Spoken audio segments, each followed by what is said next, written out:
Bonjour et bienvenue dans le podcast Sans Visage, un podcast sur le cinéma qui aborde les thèmes les plus singuliers et les plus obscurs de celui-ci. Dans cet épisode 8 de la saison 4, nous allons nous pencher sur les films de Nazisploitation. Oui, juste sur les films. Exactement, et aussi sur des petits décolletés affriolants. La Nazisploitation, comme son nom l'indique, représente une catégorie de films utilisant l'imagerie nazie pour proposer du contenu absolument pas didactique sur cette sombre partie de l'histoire qu'est la Seconde Guerre mondiale côté schleu. L'idée est d'utiliser les côtés négatifs de la dictature allemande, car oui, il y a des côtés positifs, comme par exemple le fait de s'habiller chez Hugo Boss pour faire la guerre, pour faire quelque chose de divertissant. Basique, simple. Ce qui nous divertit dans le cinéma d'exploitation, c'est grosso merdo le sexe et la violence. Ça tombe bien, niveau violence, les nazis sont quand même plutôt challengeants. Mais il faut pas oublier le sexe, ah bah non, on va pas faire une croix gammée dessus.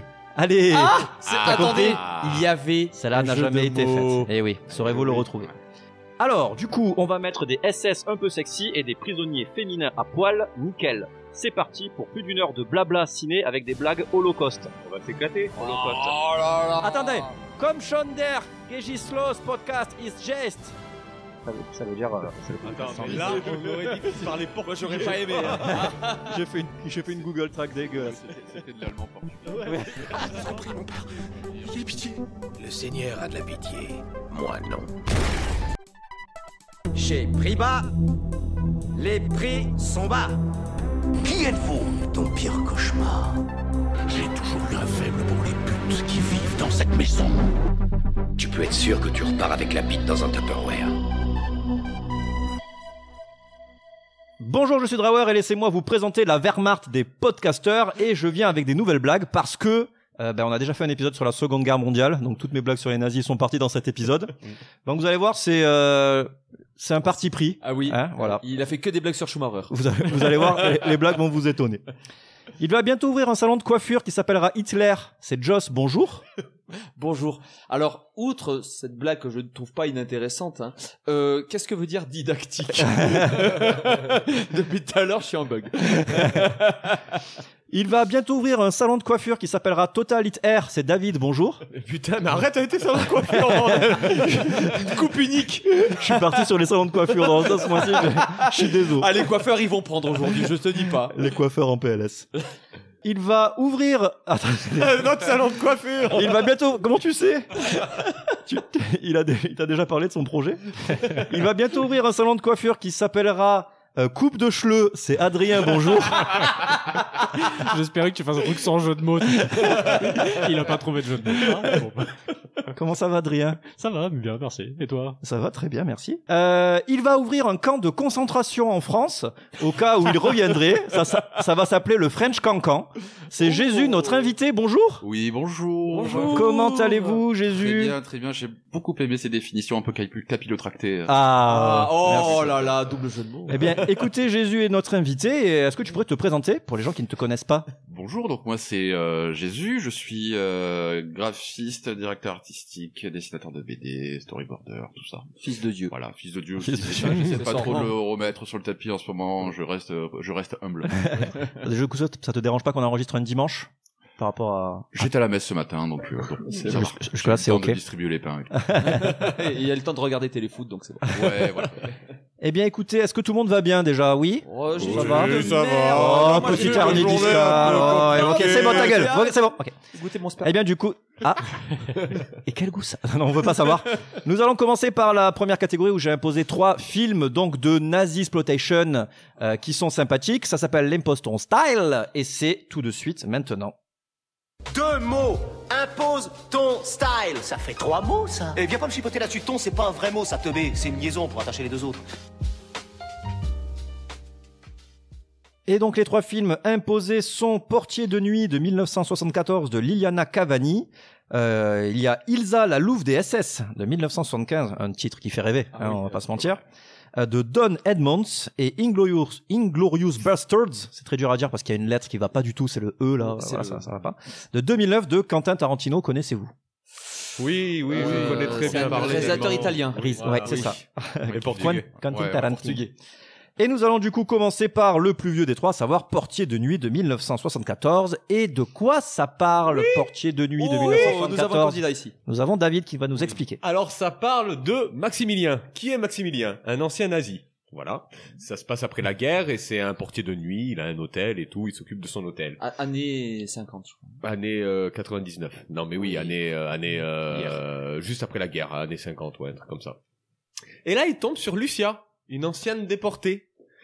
Il était tombé amoureux de cette fameuse Lucia, mais il a torturé la pauvre. C'était une juive. Et du coup, Lucia est amoureuse de son bourreau. Un peu fucked up, hein, l'histoire d'amour, on se le cache pas. Non.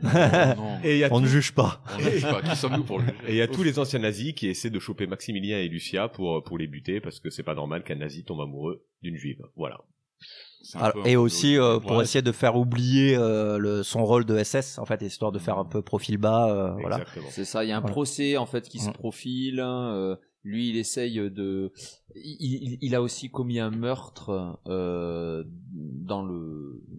justement pour faire taire quelqu'un vis-à-vis du procès. Et donc c'est vis-à-vis de ça que en fait les SS vont le rechercher. Il va commencer à se terrer à se planquer un peu, à se faire oublier. Et surtout que Charlotte Rampling, qui joue donc cette ancienne prisonnière juive, est un témoin. Et qu'ils veulent, c'est ça, ils veulent qu'il n'y ait pas de témoin pour le procès, évidemment, sinon ils vont prendre cher. Et donc oui, Charlotte Rampling, et d'ailleurs j'avais pas fait exprès, je vous avais parlé dans un précédent épisode sur la Carsploitation, effectivement, où il y avait une Charlotte Rampling qui devait faire une apparition dans Point Limite Zéro, mais qui a été coupée au montage, on en avait parlé, puis on était comme des cons en se disant putain, on n'a pas vu beaucoup de films de Charlotte Rampling, et ben pam, Charlotte Rampling. Voilà. Alors, elle est fraîche. Oh là là, je l'aime d'amour. Elle est magnifique, hein. Mais oui, incroyable. Voilà, quand elle est famélique. Non, mais vraiment, elle est belle. Moi, je lui trouve une espèce de beauté à la Julia Roberts. Et surtout aussi, elle joue très bien. Et surtout quand elle chante seins nus avec un costume nazi. Ah oui. Alors là, du coup, on est sur un petit peu les prémices du fameux gestaporn. À savoir arriver à faire des émulsions avec des femmes nazies et du sadomasochisme surtout. Et on va s'écouter un petit extrait tout de suite.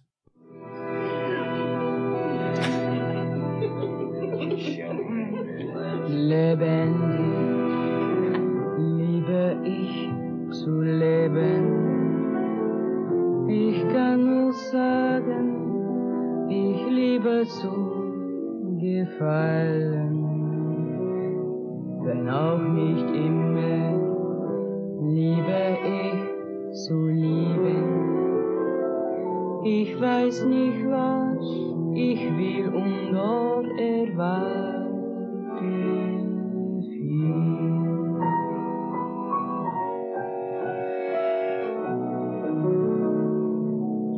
Wenn ich mir J'espère que t'as mis la version longue, Adrien. Tu peux couper quand tu veux. Ah, ok. que mich in Verlegen. Donc le 13, elle sera à la MJC de Vendargue, le 14 à Vitrolles. À Vitrolles. C'est quand même j'ai voyagé. C'est quand même musical l'allemand. Oui. C'est c'est chantant. Moi, je pourrais m'endormir avec ça. Ou prendre une douche. Oh putain. Oh. Attends, j'ai pas le PA, mais. Ouais, du coup, qu'avez-vous pensé du portier de nuit? Alors, de manière générale, qu'est-ce que Joss, vas-y, t'allais amorcer un truc. Moi, j'ai adoré. Ok. J'ai adoré. Je sais pas, je m'attendais pas à ça. En fait, c'est que l'histoire est assez simple, mais c'est bien joué, c'est captivant. Vraiment, moi, l'histoire, j'ai vraiment accroché. Je trouve que le montage, c'est bien amené.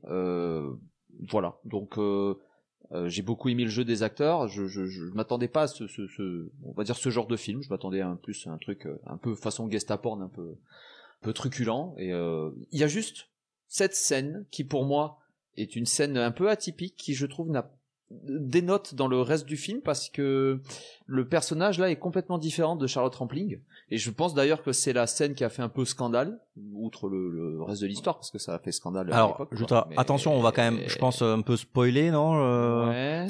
On a déjà dit qu'ils étaient amoureux, pour moi c'est qu'ils étaient dans une relation sexuelle. En tout cas il y a ce truc, tu le vois dans son regard au début, il y a un truc qui se passe quoi. Quand Charlotte Rampling se rend compte qu'il y a ce SS, cet ancien SS en tout cas dans la même salle qu'elle, on sent qu'il se passe quelque chose de bizarre en plus de la stupéfaction dans son, tu vois. Est-ce que tu peux dire 5 fois stupéfaction? Stupéfaction.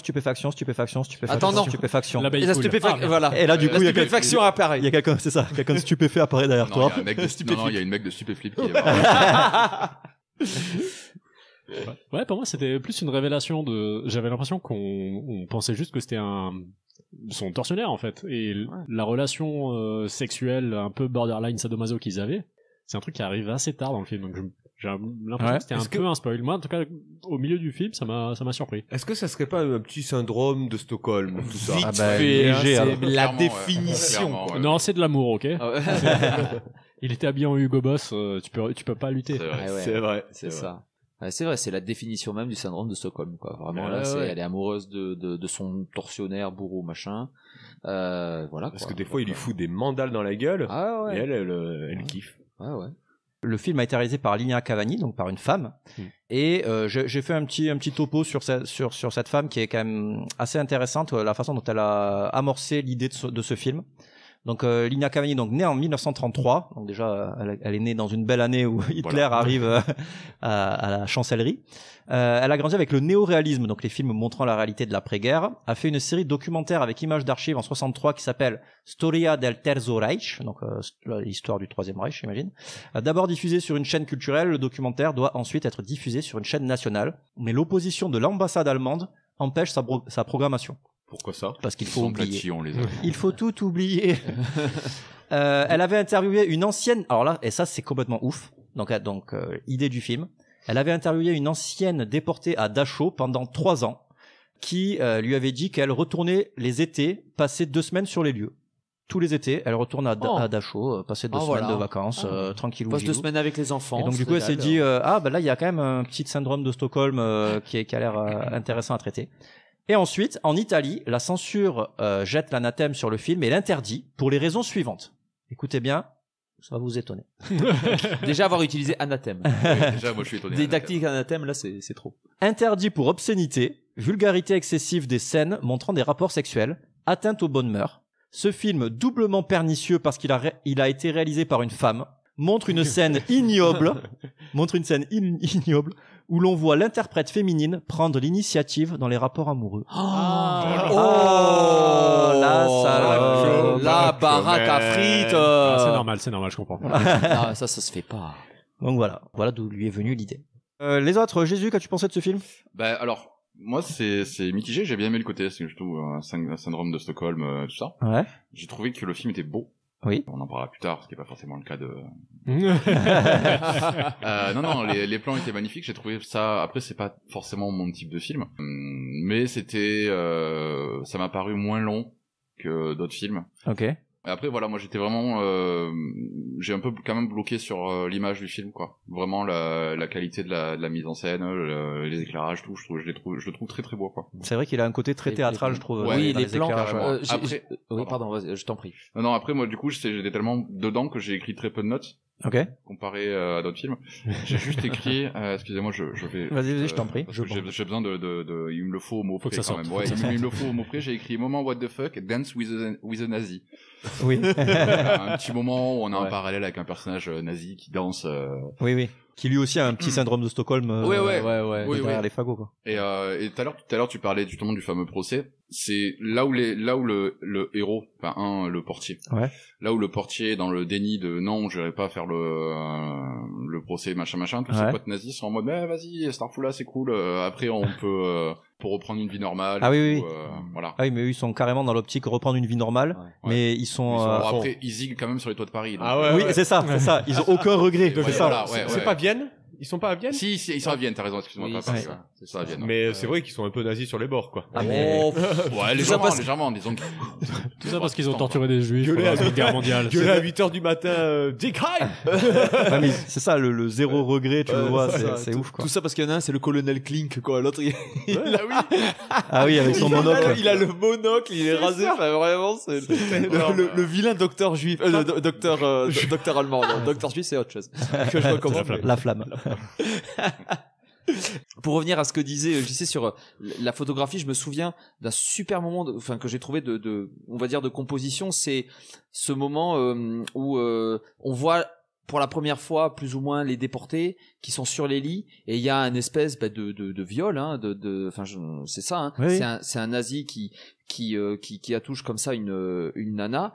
Et c'est sur en même temps une scène de l'opéra. Ils sont à l'opéra en fait dans le temps présent, on va dire. Il y a beaucoup de on a la flashbacks. musique de l'opéra et à ce moment-là on a le flashback et c'est très très orchestré. Pour moi ça montrait déjà d'une qualité de photographie quoi, vraiment de montage, de réal, ouais, complètement. Ouais.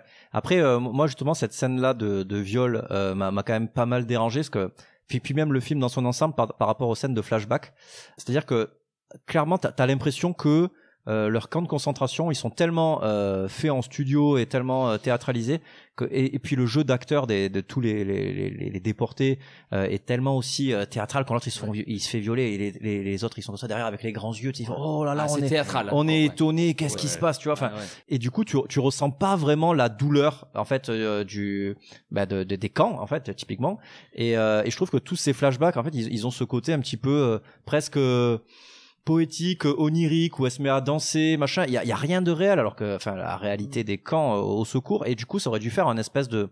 Je trouve que les flashbacks, ils auraient dû être bien plus durs que ça, à mon sens, bien pour montrer justement la cruauté. La cruauté pour montrer que son syndrome de Stockholm, il est complètement fucked up, quoi. Mais je pense pareil, ouais, c'est la même chose. Si tu le prends du point de vue de la nana qui. Oui, c'est ça. Si tu prends le point de vue de l'héroïne. Ouais. En fait, c'est une version romantisée. C'est ça, ouais. C'est pour ça, ce côté théâtral, tu vois, c'est peut-être dans sa tête, ça s'est pas passé comme ça. Et elle a ouais. une espèce de. C'est ce que je me suis dit, c'est que je pense que en fait, justement, ces flashbacks sont des flashbacks de son point de vue à elle. Et pour elle le prend comme un cabaret, en fait. Ouais, c'est pour voilà. ça. Mais c'est ça. Pourtant, enfin, il l'a torturé fatalement parce que c'était un nazi, mais il l'aidait aussi. Enfin, oui, il a protégé un peu. Ouais.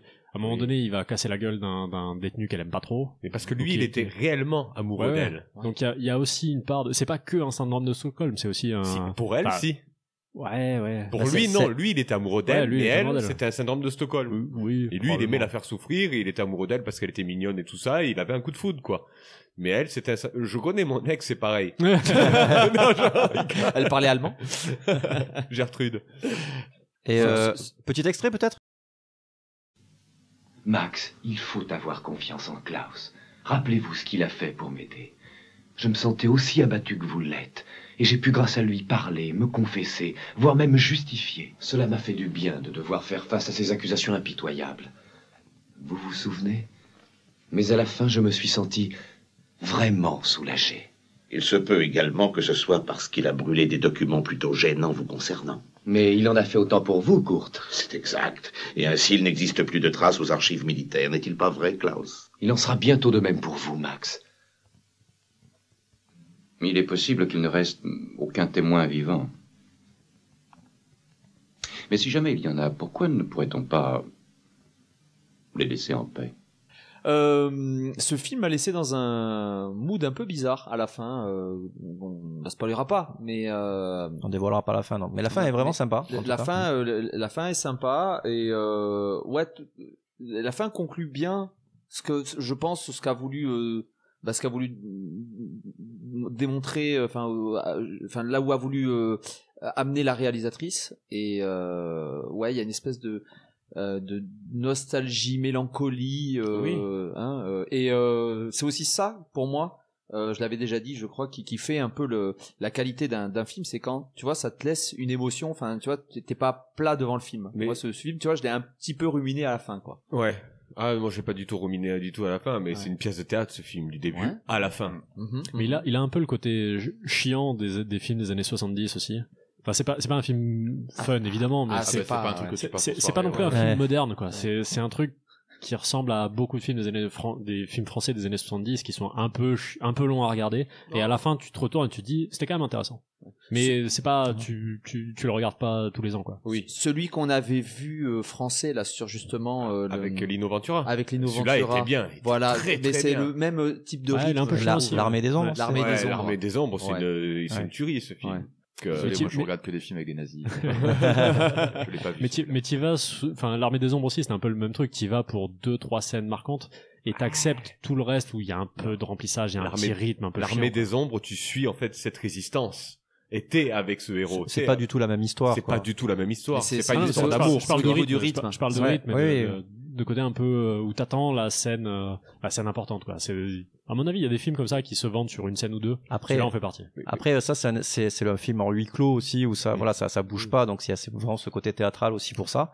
Et je trouve que le film, ouais, il aurait pu être amputé de 20 minutes, quoi, je dirais. Il y a clairement des longueurs. Mais enfin voilà, il y a notamment beaucoup de blabla entre les anciens SS qui sont un peu, je trouve, redondants, un peu voilà, et un peu longs.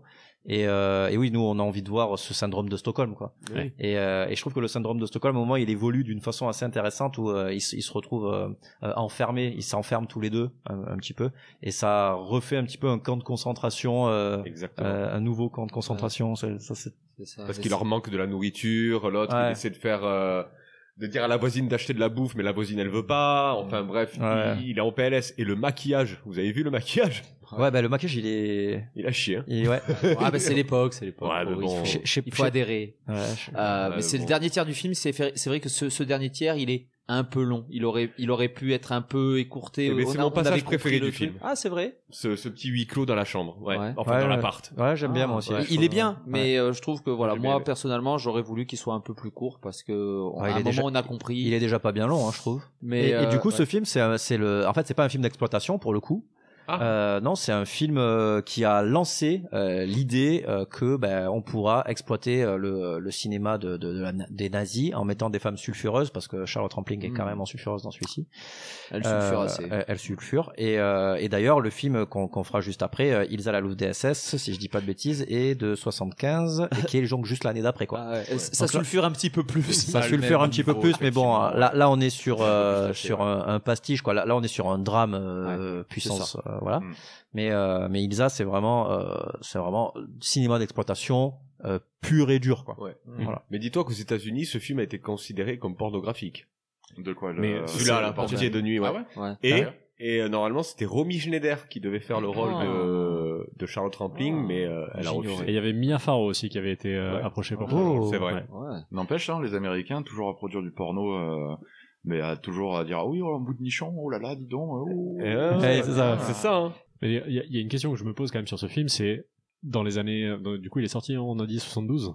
Il y a 74, il y a quand même pas mal de survivants des camps qui étaient en vie et qui ont pu voir ce film. Ce film-là, tu le sors aujourd'hui, ça crée pas tant de scandale que ça. On parle c'est toujours une époque, de syndrome de Stockholm et tout ça, mais à l'époque, je veux bien croire qu'un survivant, il voit ça, il dit putain, qu'est-ce que c'est que ça, quoi. Ouais, c'est clair. Tu romantises le truc, non. Mais surtout, pour moi, cette scène où elle chante, torse nu et tout, qui d'ailleurs apparemment a fait une des affiches de l'époque. C'était une affiche du film.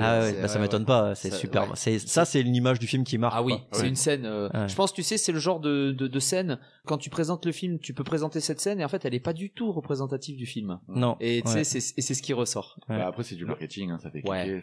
Complètement. Non. Ah il cherchait le clic à l'époque déjà. Le buzz. C'est ça. Norman, tout ça. Déjà à l'époque. Non, mais du coup, il y a ce côté un peu market, effectivement.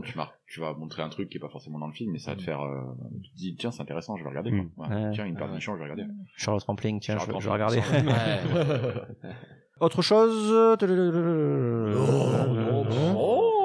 Passons à Elisa. Ouais, vous voulez passer à Elisa? Allez, faut y aller. On y va. Ça y est, on s'est chauffé là maintenant. Il vous a mis un cafard, celui-là. Que Elisa, le cafard. Alors que là, Elsa, ça va. Regarde, David, il s'est redressé, là. De partout. De partout.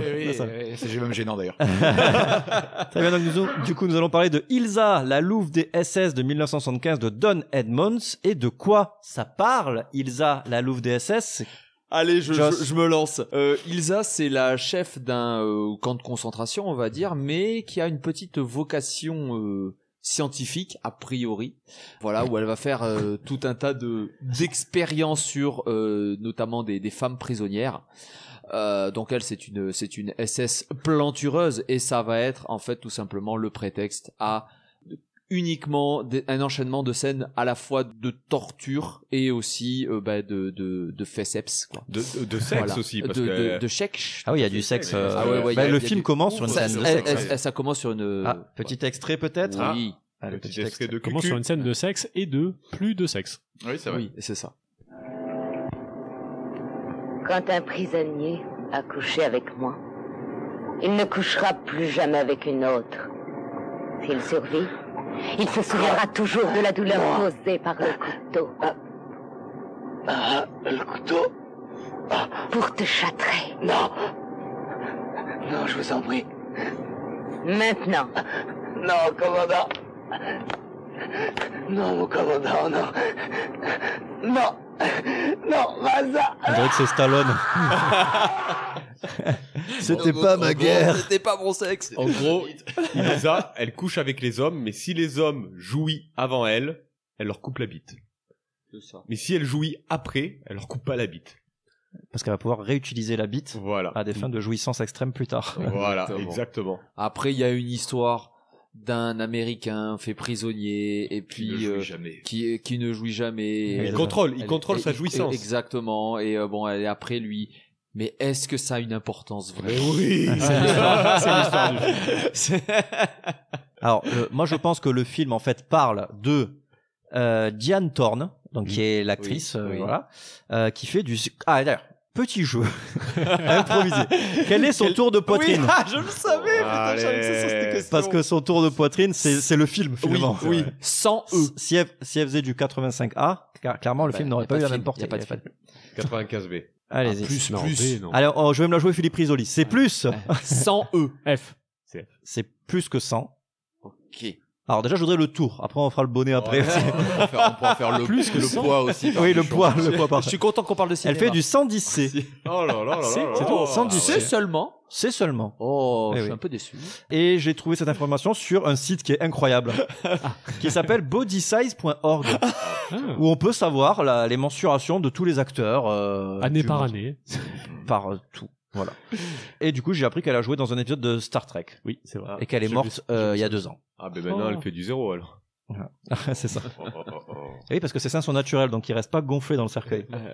Et ça, c'est fou. Donc oui, donc là, il y a ce côté où on voit ses nichons toutes les 10 minutes. Ça, il faut s'y préparer. Ouais. On voit n'importe quel moment où on peut voir des nichons, on voit des nichons. Oui, Quand ça doit torturer, nichons. Voilà. Pas besoin de blues pour non nichon. On boit de bière. Voilà, c'est ça, n'importe quoi, nichon.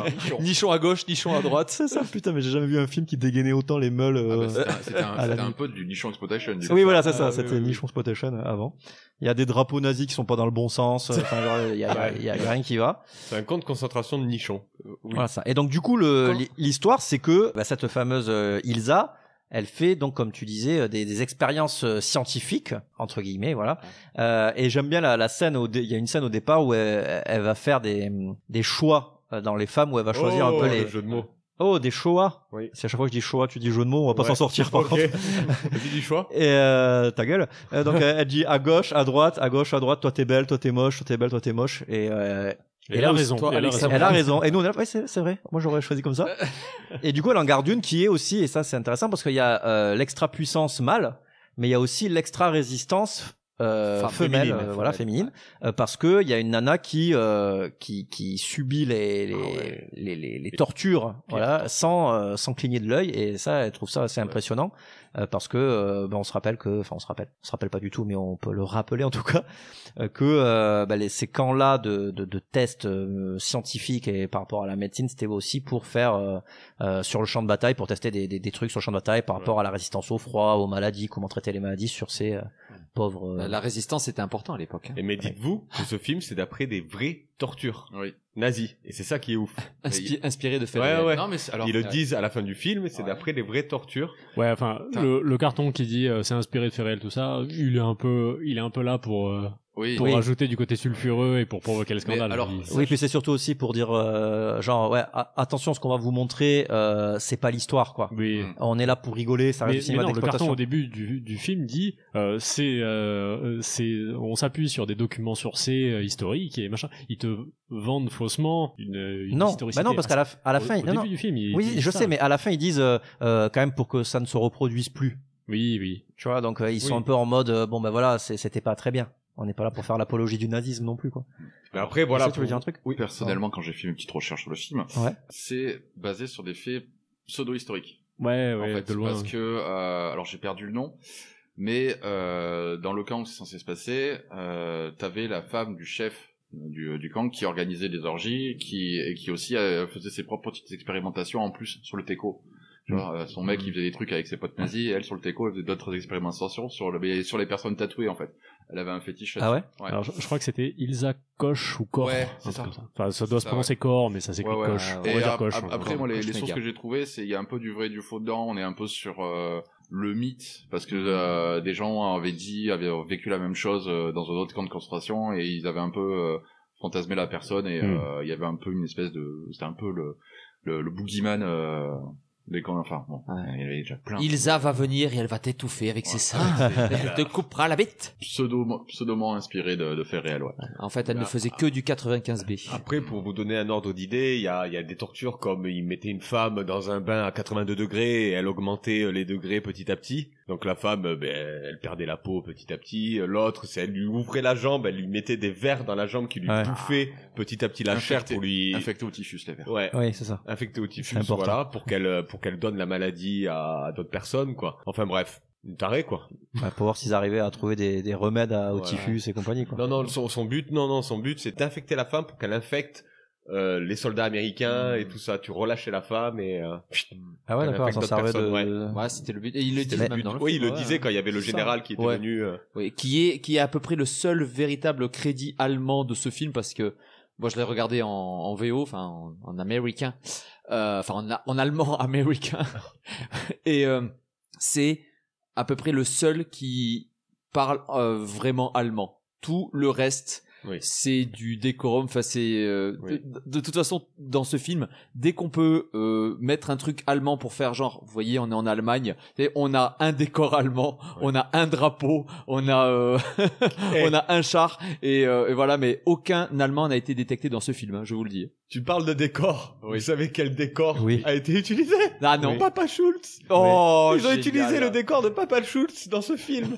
C'est clair, c'est énorme. Du coup, pour parler des expériences médicales dans les camps, je vous propose un petit point historique. C'est le moment historique, c'est le moment qui est historique. On va vous raconter de belles histoires. Oh oui, c'est maintenant. Voilà, c'est maintenant. Je suis pas dans les temps. Putain. Eh oui. On s'y habitue pas. C'est un choc. Donc, les expériences menées au mépris de toute déontologie médicale pendant le Troisième Reich peuvent être classées en 3 catégories. La première regroupe les expériences visant à faciliter la survie du personnel militaire des forces de l'Axe. À Dachau, les médecins de l'armée de l'air allemande et de l'Institut expérimental allemand pour l'aviation menèrent des expériences sur la haute altitude en utilisant une chambre à basse pression, c'est ce que tu parlais tout à l'heure, David, afin de déterminer l'altitude maximale à laquelle les équipages des avions endommagés pouvaient se parachuter. D'autres chercheurs menèrent des expériences dites de congélation, utilisant des prisonniers afin de trouver un traitement efficace contre l'hypothermie. Ils utilisèrent aussi des détenus afin de tester différentes méthodes pour rendre l'eau de mer potable. Bon délire. C'est pas bête. Oui, c'est pas bête. C'est bien, tu vois. Comme quoi, quand même, une bonne guerre, tu vois, ça fait avancer l'humanité. Ça fait avancer la science, voilà. La deuxième catégorie d'expérience visait à mettre au point et à tester des médicaments et des méthodes de traitement de blessures et de maladies que les soldats allemands pouvaient subir ou contracter au combat. Dans les camps de concentration de, alors là je vais sûrement mal le dire, Sachsenhausen, Dachau, Natzweiler, Struthof, Buchenwald et Neuengamme. Je sais pas comment ça se dit, Neuengamme. Je sais pas de quoi tu parles. Voilà. Là, il vient de t'insulter. Hein. Des chercheurs testèrent des composés et des sérums pour la prévention et le traitement de maladies contagieuses telles que le paludisme, le typhus, le fameux, la tuberculose, la fièvre typhoïde, la fièvre jaune et l'hépatite. Au camp de Ravensbrück furent pratiquées des greffes d'os et des expériences en vue de tester l'efficacité de médicaments nouvellement développés à base de sulfamide. Au Struthof et à Sachsenhausen, les prisonniers furent soumis aux effets du phosgène et du gaz moutarde pour tester de possibles antidotes. Et enfin, la troisième catégorie d'expérience visait à confirmer les dogmes racistes et idéologiques de la conception du monde nazi. Attention, les plus cruelles furent celles de Joseph Mengele, le fameux, qu'il a mené à Auschwitz. Mengele fit des expériences médicales sur les jumeaux. Il réalisa également, ainsi que Werner Fischer à Sachsenhausen, des expériences sérologiques sur les tziganes afin de déterminer comment les différentes races résistaient à diverses maladies contagieuses. Voilà, donc très très bien. Les recherches menées à l'université de Strasbourg avaient également pour le but d'établir l'infériorité raciale des juifs. Parmi les autres expériences épouvantables visant à promouvoir les objectifs raciaux des nazis, il faut citer également les tentatives de stérilisation, menée principalement au camp d'Auschwitz et Ravensbrück. Les chercheurs nazis y testèrent différentes méthodes pour trouver une procédure efficace et peu coûteuse de la stérilisation de masse des juifs, des tziganes et des autres groupes que les leaders nazis jugeaient indésirables du point de vue racial ou génétique. Est-ce que quelqu'un a une blague non offensante à l'instant T? Non mais enfin faut voir quand même que enfin les films, les deux premiers films en tout cas dont on a parlé, donc celui-là et Portier de nuit, parlent quand même beaucoup de ça, enfin surtout Ilsa notamment. Ben que voilà, et que c'était quand même bien horrible et que là c'était enveloppé d'un bonbon divertissant parce que c'est grotesque, mais que dans les faits voilà. Et c'est ça aussi le truc, c'est que toute la magie entre gros guillemets des films qu'on a vus, c'est qu'ils proposent des drames entre guillemets, enfin le premier en tout cas drame divertissant et le deuxième juste divertissement pur et con et sexuel basé sur le nazisme. C'est quand même ultra osé quoi. Bah oui. Est-ce que c'est si pas on une prend façon 2 secondes de recul mais est-ce que je me demande est-ce que c'est pas une façon justement de tourner la page, c'est-à-dire de justement de le tourner en dérision, de se dire de manière un peu forcée, OK, bon les nazis ça c'était quand même une sacrée histoire mais maintenant allez, on peut en rigoler. Alors je sais pas, en tout cas je pense que je sais pas si, je sais même pas si le but c'est d'en rigoler en vrai ou si c'est juste parce que Ilsa il est pas drôle en fait. Non, il est drôle. Il est zéro drôle quoi. Bah, il y a même zéro intention de caméra. À l'inverse, Portier de nuit était très beau. Oui. Ah oui. Ilsa c'est aujourd'hui ce serait filmé avec une caméra Fisher Price quoi. Ah ouais non, c'est dégueulasse. C'est une bouse. Ah oui non mais il y a aucun il y a aucun regard artistique sur ce. Il y a aucun regard. La photo est dégueulasse, tout est dégueulasse. Retour aux toilettes quoi. Mais le film est divertissant malgré tout. Déjà, les effets gore sont hyper généreux. Il y en a plein. Il y en a beaucoup et ça montre quoi, tu vois. Mais tout le budget passé dedans. Le make-up FX c'est très bien fait. Ouais, franchement, c'est pas dégueu. Et puis, contrairement au char. Le char qui débarque à la fin. Je sais pas si vous vous souvenez, il y a un moment, elle a tout à fait. Il est conduit par Drago Malfoy, oui, quand il y a une insurrection là et que il y a les chars de l'armée qui arrivent pour réprimander les prisonniers. Là, le char, il arrive. C'est un char en carton-pâte. Ah ouais, ça m'a pas choqué. Ah ouais. Il faut surtout pas mettre pause, sinon tu perds ton âme d'enfant.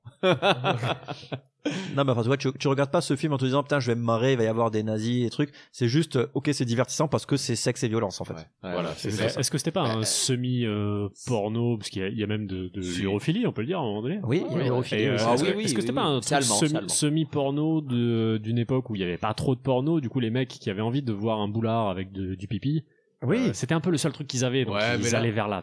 Là, non, je pense pas. Là, c'était pour montrer en fait comment tu dis, la cruauté des nazis, tu vois, comme quoi les nazis ils étaient tarés dans leur tête, l'autre il se fait pisser dessus, tu vois, c'est un nazi, c'est un méchant. Ouais, mais il y a clairement la blonde méchante, un gros sein. C'est la légitimité pour la cruauté. C'est des nazis, donc ils font tous les pires trucs. C'est ça, mais ils en profitent aussi pour montrer un masse de nichons, un masse de sexe et tout. C'est aussi pour titiller un peu le. Pour moi, c'est un porno, c'est un porno caché. Pour moi aussi. C'est une exploitation. Moi, franchement, dans un vidéoclub, je saurais pas où le mettre. Est-ce que je le mets dans film d'horreur ou dans porno? Je ne sais pas. Franchement. Moi, j'ai envie de le mettre derrière un rideau. Ou dans érotique. Oui, c'est ça. T'as envie de. Là, tu vois, j'ai une anecdote personnelle sur ce film. Aïe. Sur ce film précisément. Première fois qu'il a joué. J'ai fait double orbite. C'est que quand j'avais 18 ans, je l'ai acheté en DVD. Oh là là. Tu l'as gardé? Non. Oui. À l'époque où on commençait à avoir 18 ans avec le groupe de copains, je sais pas pourquoi, avec d'autres copains, on s'est dit tiens, ce serait marrant de s'offrir des trucs, des DVD porno, des trucs à la con, mais les trucs le plus honteux possible. Nous on s'offrait des cartes Pokémon et des cartes Dragon Ball plutôt. Pour que tu sais, dans les anniversaires à 18 ans où il y a toute la famille et tout ça, puis il y a les amis arrivent et tu déballes un DVD, puis c'est un boulard, un truc complètement con. Très bonne idée. Et on avait acheté avec des copains ce DVD à offrir, que c'était le pire truc qu'on a trouvé à la Fnac de Montpellier à l'époque. OK. Et l'anecdote un peu personnelle, donc du coup c'est que je l'ai acheté en DVD avec un copain pour l'offrir. Et l'autre copain, on était deux quand on est allé l'acheter, l'autre copain il est allé faire un petit tour au Virgin à l'époque où ça existait encore à Montpellier, et quand il est sorti du Virgin, il s'est fait fouiller son sac par un vigile qui du coup a trouvé ce DVD, et le vigile, moi j'y étais plus à ce moment-là, mais le vigile était vraiment pas content de voir un DVD porno nazi, et il était à mi-chemin entre est-ce que tu l'as volé dans le Virgin ou pas, et du coup ils ont dû rechercher si ce DVD là était en vente au Virgin. OK. Et il a passé peut-être une demi-heure à justifier qu'il l'avait acheté à la Fnac, mais qu'il avait plus le ticket de caisse, pendant que les autres demandaient à tous les employés du Virgin, est-ce que vous connaissez Ilsa, la nazie des SS, machin? Et lui, il était comme un con, c'était un gamin de 18 ans, enfin, on était tous des gamins de 18 ans, du coup, à essayer de justifier, non, je l'ai pas volé, puis je crois même pas que vous l'ayez en vente ici, pardon, excusez-moi, c'est pour un copain, non, mais c'est pour offrir et tout. Enfin, oui, c'est ça. Oui. Donc, j'avais jamais vu, mais ce DVD, à chaque fois que je vais chez, du coup, le pote chez qui on l'a offert, je le vois, parce que j'ai le tic de regarder les DVD des gens quand je vais chez eux. Sûr. Et du coup, je vois toujours ce DVD, à chaque fois, ça me fait penser à cette histoire. Et du coup, je suis content d'avoir vu ce film, même si c'est pas un très bon film. Parce que tu l'avais pas vu à l'époque. Du coup, on l'a jamais vu, c'était juste pour offrir le pire merde, un boulard. Attends, il cherche la merde, ton pote. Il va au Virgin. C'est vrai. Avec un DVD, déjà n'importe quel DVD de la Fnac. Ah, ça se fait pas. Qui est Ilsa. Mais en plus, si ça se fait, tu ne sais pas, et ce DVD est collector. Tu sais qu'il y a certains DVD qui étaient en tirage très limité, et par exemple celui de Brain Dead est très recherché. Et Cusco collector aussi, je le cherche. Envoyez Cusco à Joe. Aurais-tu un autre extrait? Bien sûr, je vous mets un extrait, c'est cadeau. Tu vois, quand j'ai atteint l'âge de la puberté, j'ai découvert que je possédais quelque chose de différent des autres. Quelque chose d'unique, je suppose. D'exceptionnel. Quoi? Explique. C'est tout simple. J'ai découvert que je pouvais me retenir aussi longtemps que je le voulais. Et je le peux toujours. La nuit entière, s'il le faut. Je suis une sorte de phénomène dans mon genre. La modestie. Une machine humaine. Une machine que je peux régler rapidement, lentement, ou jamais. Et le plus fort de tout, le fait de m'être retenu toute la nuit l'a rendu complètement folle. Je peux faire du 128 VPN. Mon Dieu.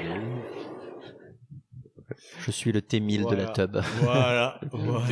Je pense qu'il y a un message caché quand même, parce que c'est quand même une femme forte, Ilsa, on peut le dire. Elle coupe la bite des mecs, donc il y a un sous-message qui est pas vraiment caché. Elle coupe la bite des mecs.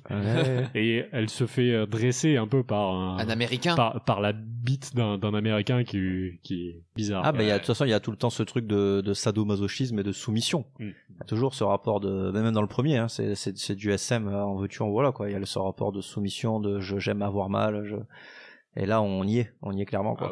Ah oui, carrément. Tout ça parce qu'elle porte du cuir, qu'elle a un fouet, qu'elle attache des gens, qu'elle les torture. Juste ça. Et que ça soit sur l'orbite. Oh là là. Ah bah de suite. Ah bah voilà. Ah bah dans ce cas-là tout est SM. Allons-y. Et Jésus, qu'as-tu pensé de ce film alors, vu que tu nous as dit que tu avais beaucoup de choses. Ah oui. Commence par le début. Fais-nous plaisir. Homme de lettres. Je t'en prie. Alors bon, j'ai écrit des petites notes, hein. Déjà, moi, j'ai eu la bonne idée de le mater en VF. Oui. Je l'ai maté en VF aussi. Donc, les accents allemands, ich bin, yaya, machin. Oui. Je parle en français, d'un coup, je switch en allemand pour autre raison. Pourquoi pas. Mais sache qu'en VO, c'est pareil, hein. En VO, c'est aussi nul. Ah oui, oui. Okay. Oui. D'accord. Je trouve ça complètement gratos, pour le coup. On est vraiment dans un cinéma de gratuité, hein. On est même plus sur l'exploitation. Tu mets ce film-là à Harlem dans les années 80, ce sera pareil. Les gens veulent faire un truc gratos, quoi. Et ils font un truc gratos. Moi, je veux juste rebondir sur ce que vous disiez sur la force, tout ça. Tous les mecs sont laids. À part l'américain qui ne joue jamais parce que fuck yeah America. Tous les autres sont extrêmement laids, et même le mec qui a la plus grosse autorité, donc Air General, qui arrive à la fin, il se lave les dents à la merde, il demande à ce qu'on lui pisse dessus. Son premier, c'est son adjoint, c'est Draco Malfoy du pauvre. Qu'est-ce qui est passé dans la tête des gens, quoi. Ah, c'était pour mettre l'emphase sur les femmes. Oui, c'est ça. Mais du coup, oui, et moi j'ai trouvé que les potes de l'américain, quand l'américain il débarque avec ses potes, j'ai l'impression que c'était un peu les cool kids du camp. Ouais. Ils débarquent, ils ont la casquette un peu de travers, machin, ils sont tous là, j'ai des petits regards, l'américain avec un menton, c'est une circonférence au carré, quoi. Et qu'après derrière il fait, ouais, alors moi, excuse-moi, je joue jamais. Oui.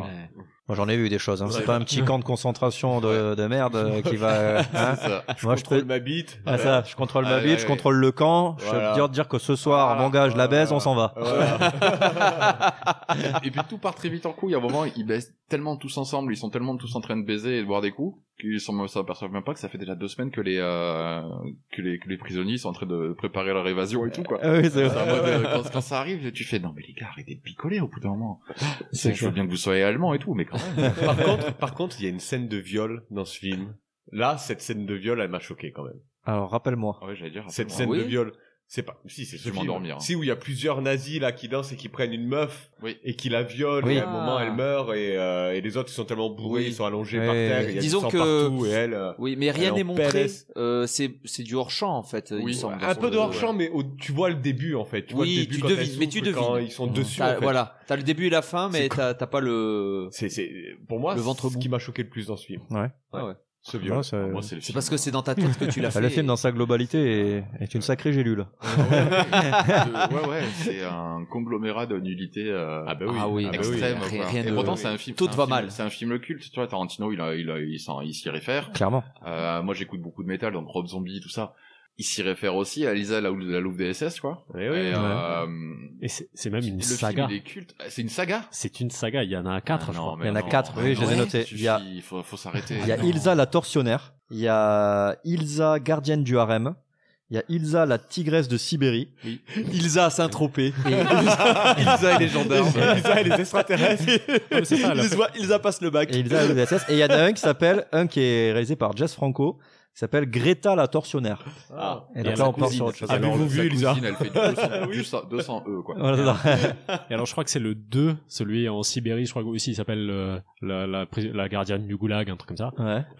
Il y a Roger Corman et Ivan Reitman, le mec qui a fait SOS Fantôme. Et là, il était au moins à la prod de Ilsa 2. Wow. Donc ouais, Ilsa saga. Est-ce qu'on a envie de voir les autres? Non. Mais en vrai, c'était pas incroyable. C'était con, mais c'était tellement décérébré et que, ok.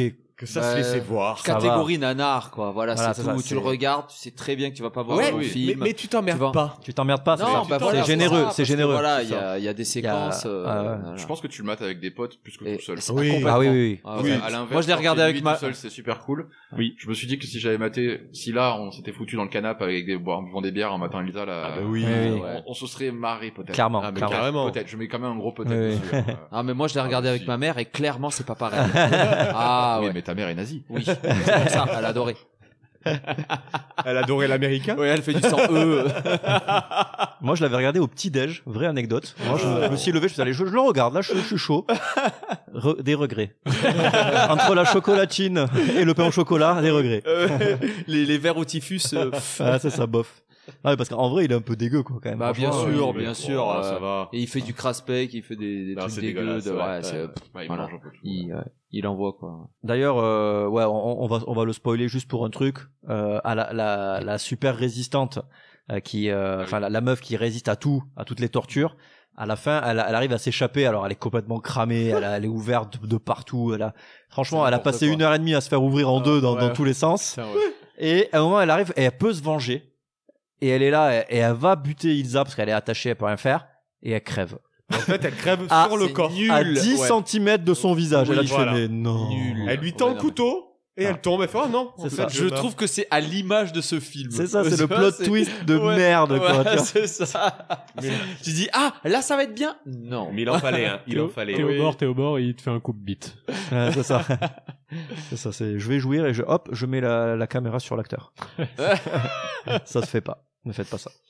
Très bien, autre chose à rajouter, petit extrait, qu'est-ce qu'on fait? Adrien, qu'est-ce que tu veux? On peut avancer? Allez, on avance.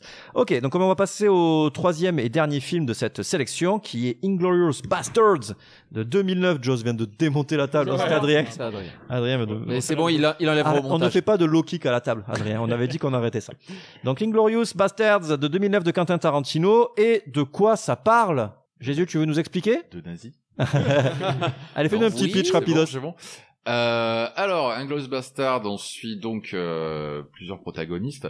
On n'est pas si loin en fait de des films dont on a parlé avant. Seulement, il y en a qu'un seul qui est dans le Shoshana, elle est pas trop fan de Hans Landa, et Landa, il est quand même assez fan de Shoshana. Et du coup, oui, ça s'ouvre là-dessus. Il y a ce côté, le commando juif qui est là pour venir niquer des races et faire péter Hitler et tout. C'est un méga nanar. Ouais, c'est une espèce de surproduction nanardesque à la Tarantino avec des moments, les moments des jeux, au moment où il joue aux cartes, tout ça, où il y a que des trucs trop cool et des dialogues trop cool, les musiques qui défoncent, ce petit côté anachronique aussi tout le temps, qui est vachement bien. Voilà. Et donc, bon, si vous l'avez pas vu, regardez-le en fait. Ouais. Expliquer plus longtemps. J'imagine que tout le monde a fait une deuxième vision, ou il y en a qui l'ont l'ont découvert là. Je pense même que les auditeurs l'ont tous vu. Oui, tout le monde l'a vu. J'ai eu la chance de revoir au ciné. Ah oui, il était repassé au ciné, oui, c'est vrai. Bah ouais, donc du coup, film, donc on le sait, Tarantino, c'est un grand amoureux du cinéma d'exploitation en tout genre, que ce soit les films de kung fu, les films de blaxploitation, enfin tout. En fait, voilà, c'est un amoureux. D'ailleurs, il avait fait le Grindhouse avec comment il s'appelle, Robert Rodriguez. Voilà, ils avaient fait les fausses bandes annonces et tout. Puis d'ailleurs son film c'est Boulevard de la mort qui est un bel hommage aux cascadeurs et aux carsploitation aussi. Donc là avec Kurt Russell qui joue magnifiquement bien, comme un gros dégueulasse. J'adore, mais cette scène, j'adore. Vomi, quoi. Je kiffe la scène où il est sur le bar là et qui mange les nachos. Il se mange ses nachos. J'adore cette scène. Et donc là on est sur clairement la Nazisploitation. Comme il a fait aussi, enfin il a fait un peu tout, hein. Il a fait comme on dit le blaxploitation avec Django. Non. La blaxploitation c'est Jackie Brown, c'est ça. Voilà. Et c'est Django, c'est le western spaghetti, etc. Kill Bill c'est un western, ne l'oublie pas. Kill Bill c'est un western. Hateful Eight. Vous savez que Inglourious Bastard, il a fallu s'appeler Once Upon a Time in Nazi Occupied France. Le générique du début, on va pas se mentir. Ouais, c'est un peu long, mais le générique du début, c'est un western. Hein.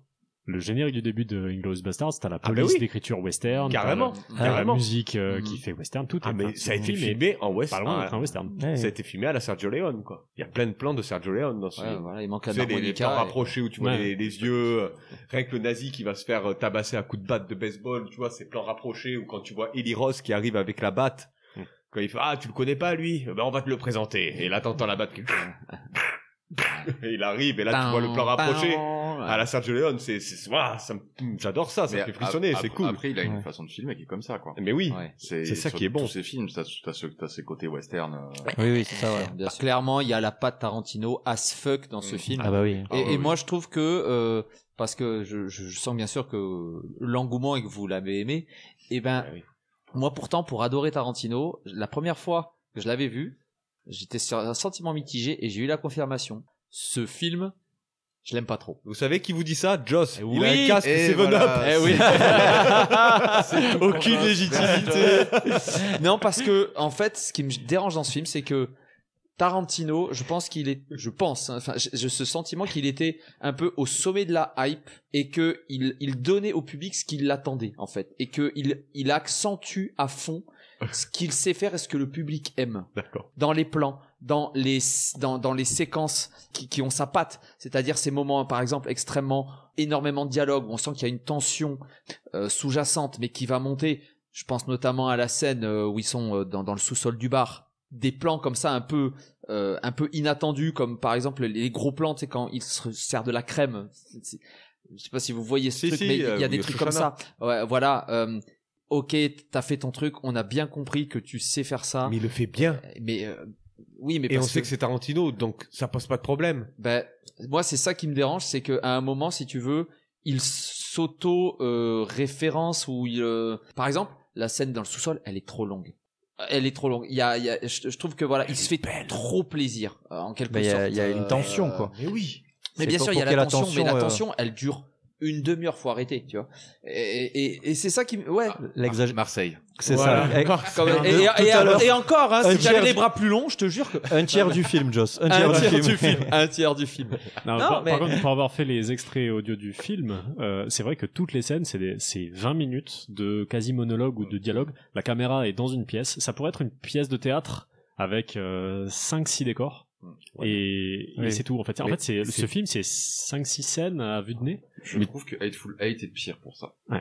Oui, mais Elfouette, c'est un huis clos. C'est un huis clos, alors peut-être que ouais, c'est moins comparable. Mais c'est vrai que c'est que des scènes très longues, mais les acteurs, les dialogues sont bons. Donc pour moi, celui-là, ça passe encore. Le point de limite que t'as eu, moi, je l'ai eu sur le film d'après, sur Once Upon a Time in Hollywood, où là, je voyais Tarantino qui se regardait le nombril. Ouais. Mais celui-là, pour moi, c'est peut-être son meilleur en fait.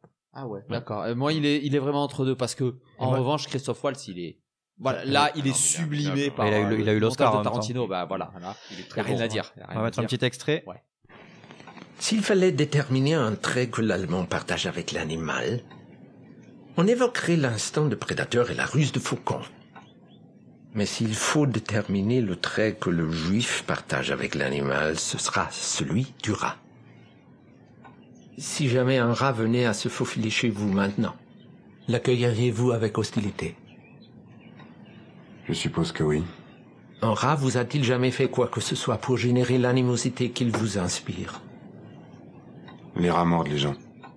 Ils propagent les maladies. Les rats sont à l'origine de la peste bubonique, mais cela remonte à bien longtemps. Je suis prêt à avancer que quelques maladies que transmettent le rat, l'écureuil peut la transmettre aussi. Vous en convenez? Oui. Alors que vous n'avez pas la même animosité contre l'écureuil que contre le rat, n'est-ce pas? Non. C'est une idée intéressante, colonel. Mais quand il parle, t'as envie de le suivre, quoi. Enfin, de le suivre, non, mais t'écoutes, t'es à son écoute, quoi. Enrôlé immédiatement. Et dites-vous que c'est lui-même qui a refait les voix françaises aussi du film, parce qu'il parle français. Il est assez polyglotte. Là, il joue avec Denis Ménochet qui est français, donc. J'ai découvert la VF du coup pour faire les extraits audio. C'est très très dur parce qu'il y a beaucoup de scènes où il y a des gens qui parlent allemand entre eux en sachant que les francophones autour ne peuvent pas comprendre. Et en fait, la VF est largement multilingue aussi en fait. Ouais. Il y a beaucoup de moments où ils ont pas pu faire autrement que en fait la VF c'est quasiment la même version que l'original, mais à 2-3 moments ils rajoutent un peu plus de français histoire de rajouter du français au truc, mais d'accord. Ça a été très très très très dur de faire les extraits audio de ce film. Ouais. Déjà parce que c'est que des monologues de 20 minutes. Donc trouver un extrait de 30 secondes ou 40 secondes qui t'accroche, faut couper, faut faire du montage et tout. Mais même sur le travail d'adaptation de ce film, à mon avis, a été impossible. Ouais. Après, j'ai eu du mal avec un acteur, c'est celui qui fait le mari de Mélanie Laurent. Oui. Ah putain, c'est un enfer. Pourquoi c'est horrible hein, ce que je dis, mais pourquoi ils l'ont pris? Il joue tellement mal. Il a une bonne gueule. Mais c'est pas ça. C'était du feu de l'amour, quoi. Bon, après, pour le rôle qu'il a, c'est du Tarantino. Après, Mélanie Laurent, elle-même, elle est insupportable aussi. Oui. Elle joue bien, quoi. Elle joue bien son rôle. Elle joue bien, moi, je trouve. Moi, je peux plus la voir, en fait. Depuis que j'ai vu ses interviews sur YouTube où elle se la pète de l'enfer. Quand elle fait ah non mais tout ça, en plus ce rôle n'était fait pour moi parce que moi dans mes nuits je rêvais que je tuais Hitler en fait. Ta gueule. Du coup mais voilà on peut parler du casting d'ailleurs qui est quand même assez incroyable. Il y a Mélanie Laurent, petit caméo de Quentin Tarantino, savez-vous? Je ne sais pas. Il fait un nazi, il fait le premier nazi scalpé. Donc il y a Christopher Waltz qui n'était pas connu à l'époque. Il a cherché de nulle part. D'Allemagne, parce qu'il a tourné dans Rex. Formidable. Vous vous souvenez de Rex, cette série? Il a tourné dedans, Christopher Waltz. Tarantino caste toujours des talents. Avant Pulp Fiction, Travolta, il était has-been. Et Samuel L. Jackson aussi, il n'était pas top. Ça, je sais pas. Ouais, mais peut-être, ouais. Ensuite, il y a Léa Seydoux aussi qui fait un petit rôle au tout début du film. Il y a Brad Pitt, bien sûr, qui cabotine à mort. Brad Pitt qui joue Aldo Rain. Il est tellement drôle ce personnage. Et je trouve que ça c'est juste le petit côté un peu tarantinesque en mode où ça cabotine parce que tu vois, contrairement à toi, je partage pas trop ton avis parce que je trouve pas que dans celui-ci Tarantino se regarde parce qu'il est pas dans ce film dans la démonstration de toutes ses références. Tu vois, je trouve que c'est le film qui est peut-être le moins référencé, même s'il y a des références. C'est pas l'étalage des références comme dans tous ces films, je trouve. Ensuite, il y a Eli Roth. J'ai trouvé marrant qu'il y ait Eli Roth. Putain, mais Eli Roth, il est bon. Il est brutal, hein. Eli Roth, dans celui-là, je savais pas qu'il était si costaud, le gars. Mais si, mais après, mais ses films sont brutaux aussi à Eli Roth. Oui, j'avoue, Hostel et tout. Ouais. Mais je trouve que il correspond pas au rôle, moi. Ah si, t'as craqué. Non. Il est génial. Ah ouais? Ah non, mais t'as complètement craqué. Ah oui, non, oui, t'as craqué. C'est l'ours juif. Il est formidable. Et d'ailleurs, sur sa batte, il y a écrit Anne Frank. Oh, Ouais. ah ouais Parce qu'elle était connue à l'époque. Elle était connue, c'est ça.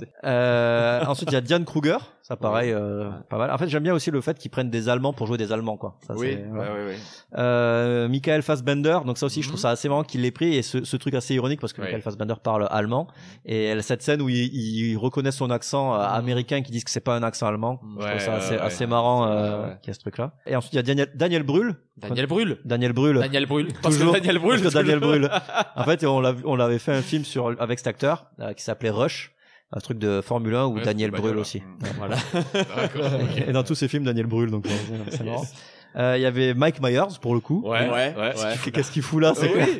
Mais tu vois, c'est comme, oui, ça fait plaisir, mais c'est comme, il y a B.J. Novak. Oui. Qu'est-ce qu'il fout là aussi, quoi? Il était au sommet de sa gloire avec The Office, quoi. Ouais, mais c'est ouf, quoi. Enfin, quand tu le vois là, qu'est-ce qu'il fait chez les bastards? Mais il a un très beau rôle, du coup. Mais oui. Il a le plan final, presque. C'est ça. Oui. Et donc, Denis Ménochet jusqu'à la garde, et dans la maison. Donc, très bon. Lui aussi, je crois que je l'ai découvert dans ce film. Je suis pas sûr qu'il soit connu, vraiment reconnu avant ça, en fait. Je pense que c'est celui-là qui l'a fait sortir. Ah, je sais pas, peut-être. Enfin, moi, je l'ai revu dans un film, justement, de Ozon, là, qui s'appelle Dans la maison.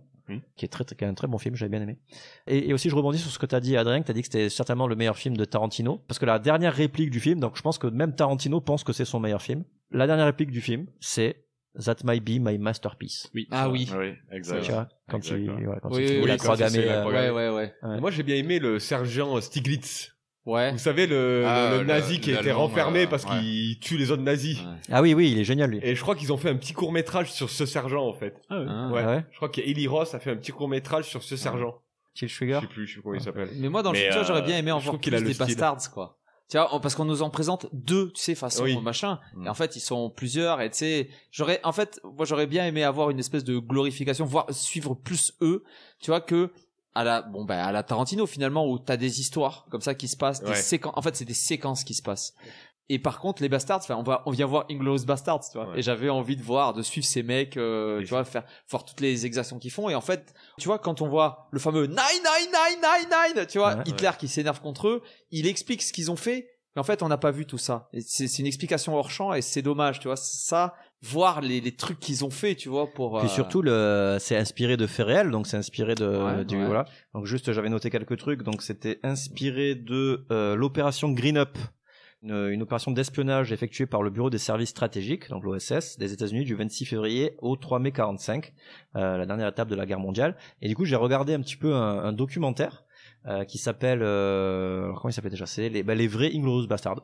Voilà. Et du coup il te raconte, alors j'ai pas eu le temps de le finir, mais déjà rien que les débuts qu'on a pu voir, en fait il y a des interviews, parce qu'il y en a certains qui sont encore vivants et tout, tu vois, donc il y a des interviews de ces gars là, quoi, des Inglourious Bastards qui ont fait la mission, et ils te racontent genre on a pris l'avion, il y en a qui on a sauté en parachute dans les montagnes où il faisait je sais pas combien, il faisait extrêmement froid, on a sauté nos skis, ils sont tombés de l'autre côté de la montagne, donc on se retrouvait dans la neige où on s'enfonçait dans la neige, on a cru qu'on allait crever et tout, enfin tu vois, il y a des trucs de psycho. Et on a rencontré un gars qui nous a passé une luge, on est descendu à 3 sur la luge, à fond les ballons, on s'est dit on n'avait rien pour s'arrêter, on va s'arrêter dans un arbre, on va tous crever, on n'est pas mort, enfin tu vois, et les histoires sont complètement dingues. C'était Pierre Richard, en fait. C'était ça. C'est Tarantino qui leur a donné la luge. Et tu vois, et du coup ce que tu dis c'est intéressant, parce que si on avait vu ça, une scène où t'as 3 Inglorious qui descendent en luge une montagne à fond les ballons, machin, ça aurait été tellement épique, quoi, tu vois. Et même le fait qu'ils sautent en parachute. Moi je signe pour une série de Tarantino sur les bastards. Mais il voulait faire un préquel. Tarantino avait commencé à écrire un préquel sur les bastards. Tu vois, ils sautent en parachute alors qu'ils ont jamais sauté en parachute. Enfin des trucs, c'est des missions suicides, quoi.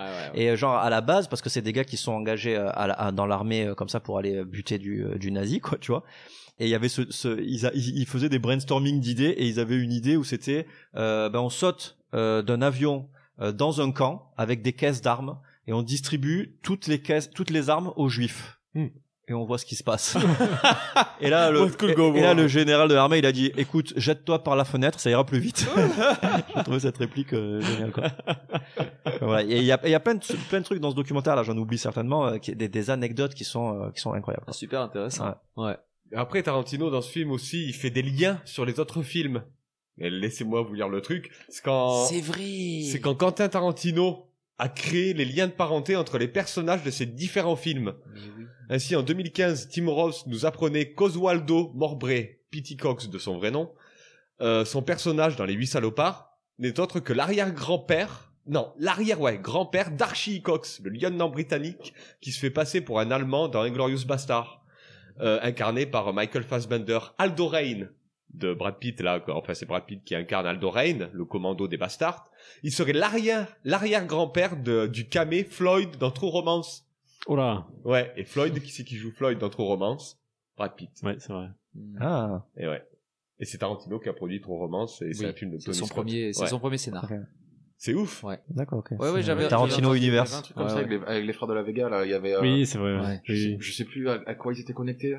Il y a Pulp Fiction et 8 salopards aussi. Ah ouais? Ouais. Il y en a un sur les 8 salopards aussi. Ok, cool. C'est rigolo, quoi. Il fait sa propre Tarantino verse. Ah ouais, mais carrément. Ça. Bah, tu sais, il a... Pour le fun, quoi. Ouais, c'est ça. Bah, il a ses références, tu sais, il a toujours les cigarettes Red Apple qu'il a créées, et en fait, dans quasiment tous ses films, je pense, j'ai pas été vérifié, mais il y a toujours des clopes avec sa marque. Après, tu vois, quand tu parles d'autoréférencement, tu vois, par exemple, entre Pulp Fiction et Kill Bill, autoréférencement est passé à notre niveau, savoir que Kill Bill, c'est l'histoire que raconte Uma Thurman dans la voiture. Ouais. Elle dit une mariée, machin, qui se bat avec un katana et tout. Bah, c'est Kill Bill en fait. Dans Pulp Fiction, il parle déjà des fins. Et oui, c'est ça. Kill Bill, et c'est vrai qu'il est toujours il est tout le temps là-dedans, quoi. C'est ça.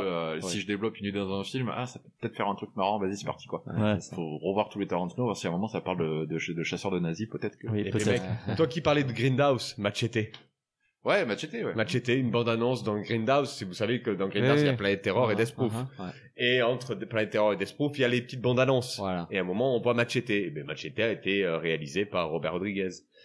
Et petite chose aussi, Eli Roth, il a fait le film de 5 minutes et quelques, le film de Daniel Brühl. Tu sais, du personnage de Daniel Brühl, où il est sur un clocher, il bute, je sais pas combien d'Américains, c'est un nazi qui bute plus de 100 Américains, tu vois. C'est Eli Roth qui a fait ce... Et c'est Eli Roth qui a fait ce petit film. Le film dans le film. Ouais. Et écoute, moi j'ai... Ah. Clocher. Tiens, on parle de clocher, pam. Nazi. Voilà. Tout est connecté. Ça fait 10 ans que Tarantino il doit faire un Star Trek. S'il arrive à le faire, ça veut dire que tous ces films-là sont dans l'univers de Star Trek. Ah, voilà, ça, c'est exactement. Je serais tellement content. Je vous propose un petit extrait. Je suis le descendant direct d'un homme des montagnes, Jim Bridger. Ça fait que j'ai un peu de sang indien. Et notre plan de bataille, il va venir tout droit de la résistance Apache. On va pas faire dans la dentelle avec les Allemands. C'est notre cruauté qui leur fera comprendre qui on est. Et ils auront plus aucun doute sur notre cruauté quand ils tomberont sur les corps démembrés, écharpés de leurs frères qu'on sèmera derrière nous. Les Allemands seront malades en pensant à nous. Les Allemands vont tous parler de nous. Les Allemands auront une putain de trouille de nous. Ça vous tente? Oui, mon lieutenant! Aussitôt que vous passerez sous mes ordres, il y aura une dette sur votre dos. Chacun des hommes ici qui passe sous mes ordres me doit 100 scalps.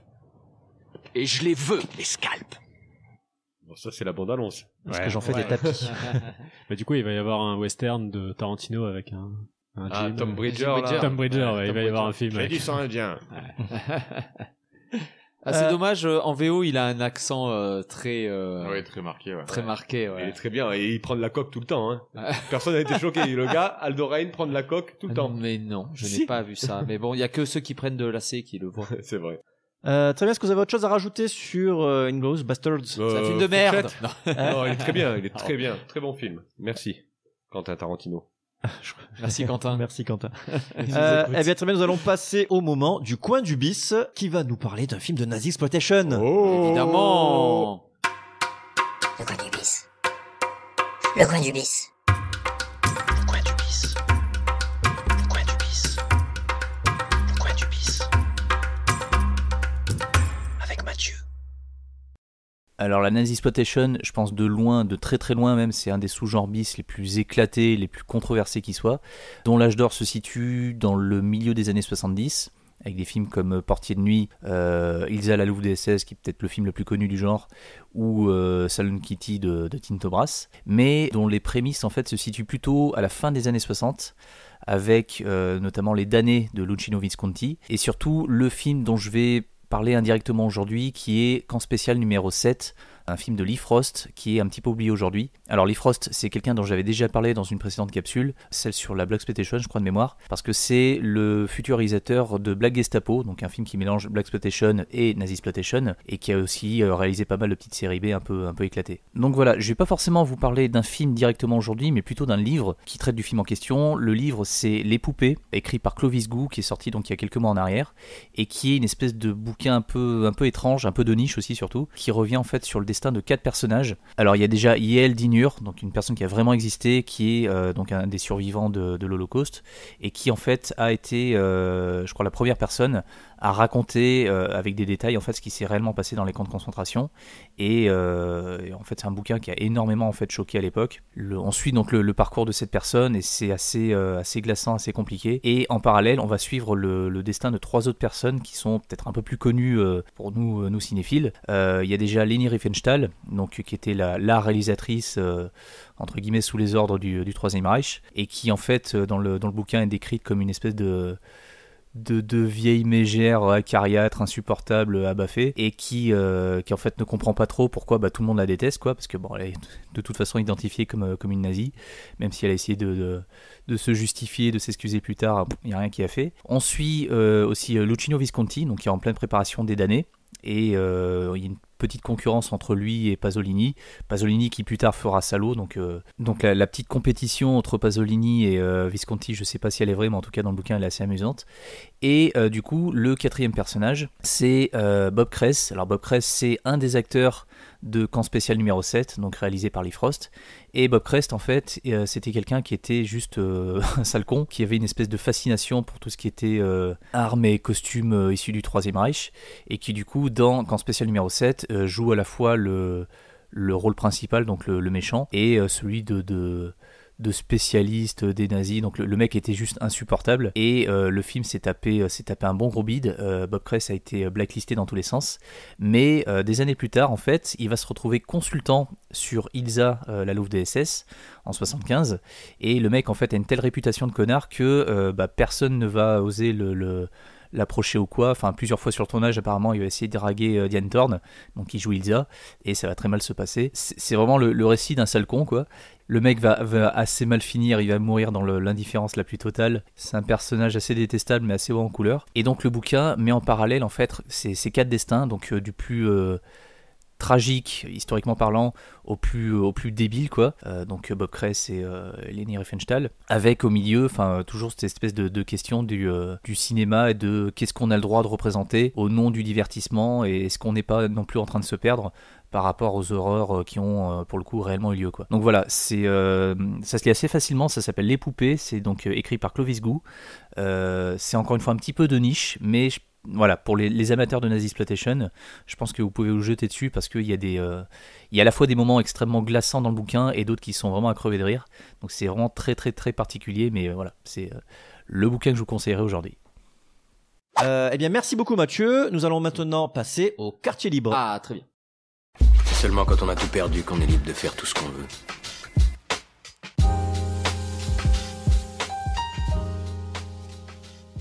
Ok, qui veut commencer à nous donner des petits films nazis là? Allez Joss, vas-y. Allez, je me lance.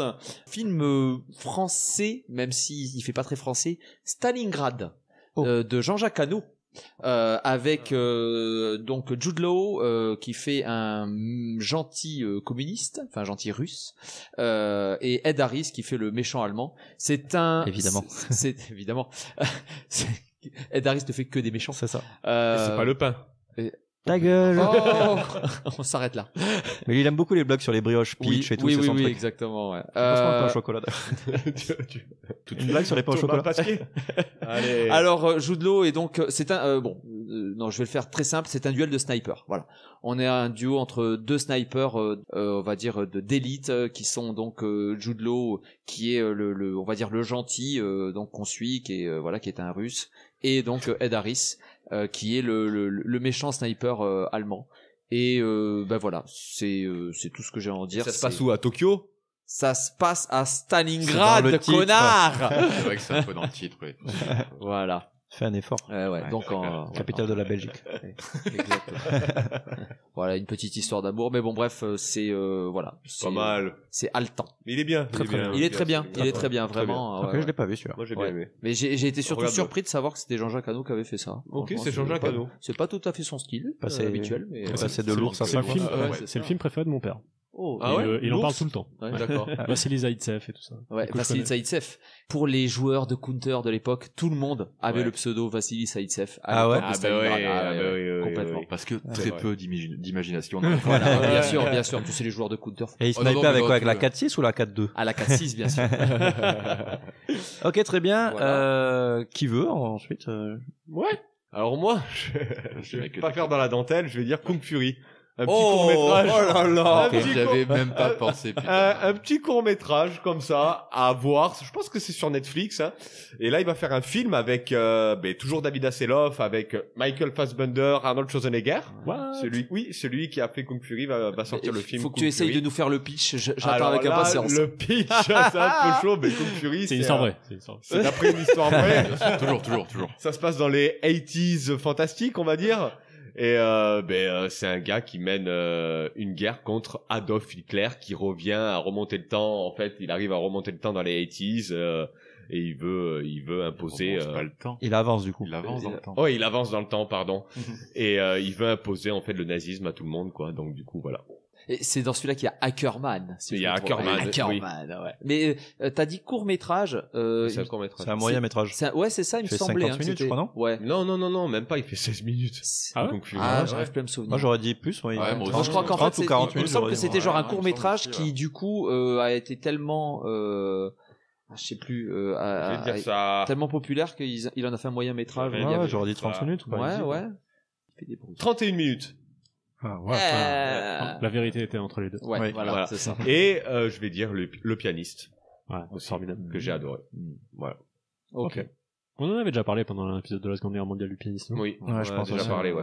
Mais il est souvent dans les tops, je crois, le pianiste. Je le vois souvent arriver dans les top films ou top films sur la Seconde Guerre mondiale, sur les nazis, sur machin. Ouais. Tu l'as pas vu celui-là? Je l'ai pas vu celui-là. Oui, Putain, mais pas il trop. est- Ouais, il est à non, voir, je- hein. Pareil, je l'ai pas vu non plus. Ouais. Moi il m'a pas Putain, il est trop à voir. marqué en vrai. Ah ouais? Bien marqué. Ouais, Ah ouais, pas- il est pas très ouf. bien. Il est beau, magnifique. Adrien Brody joue très bien dedans. Ouais. Et tu te fais pas chier. Ah, j'aime pas.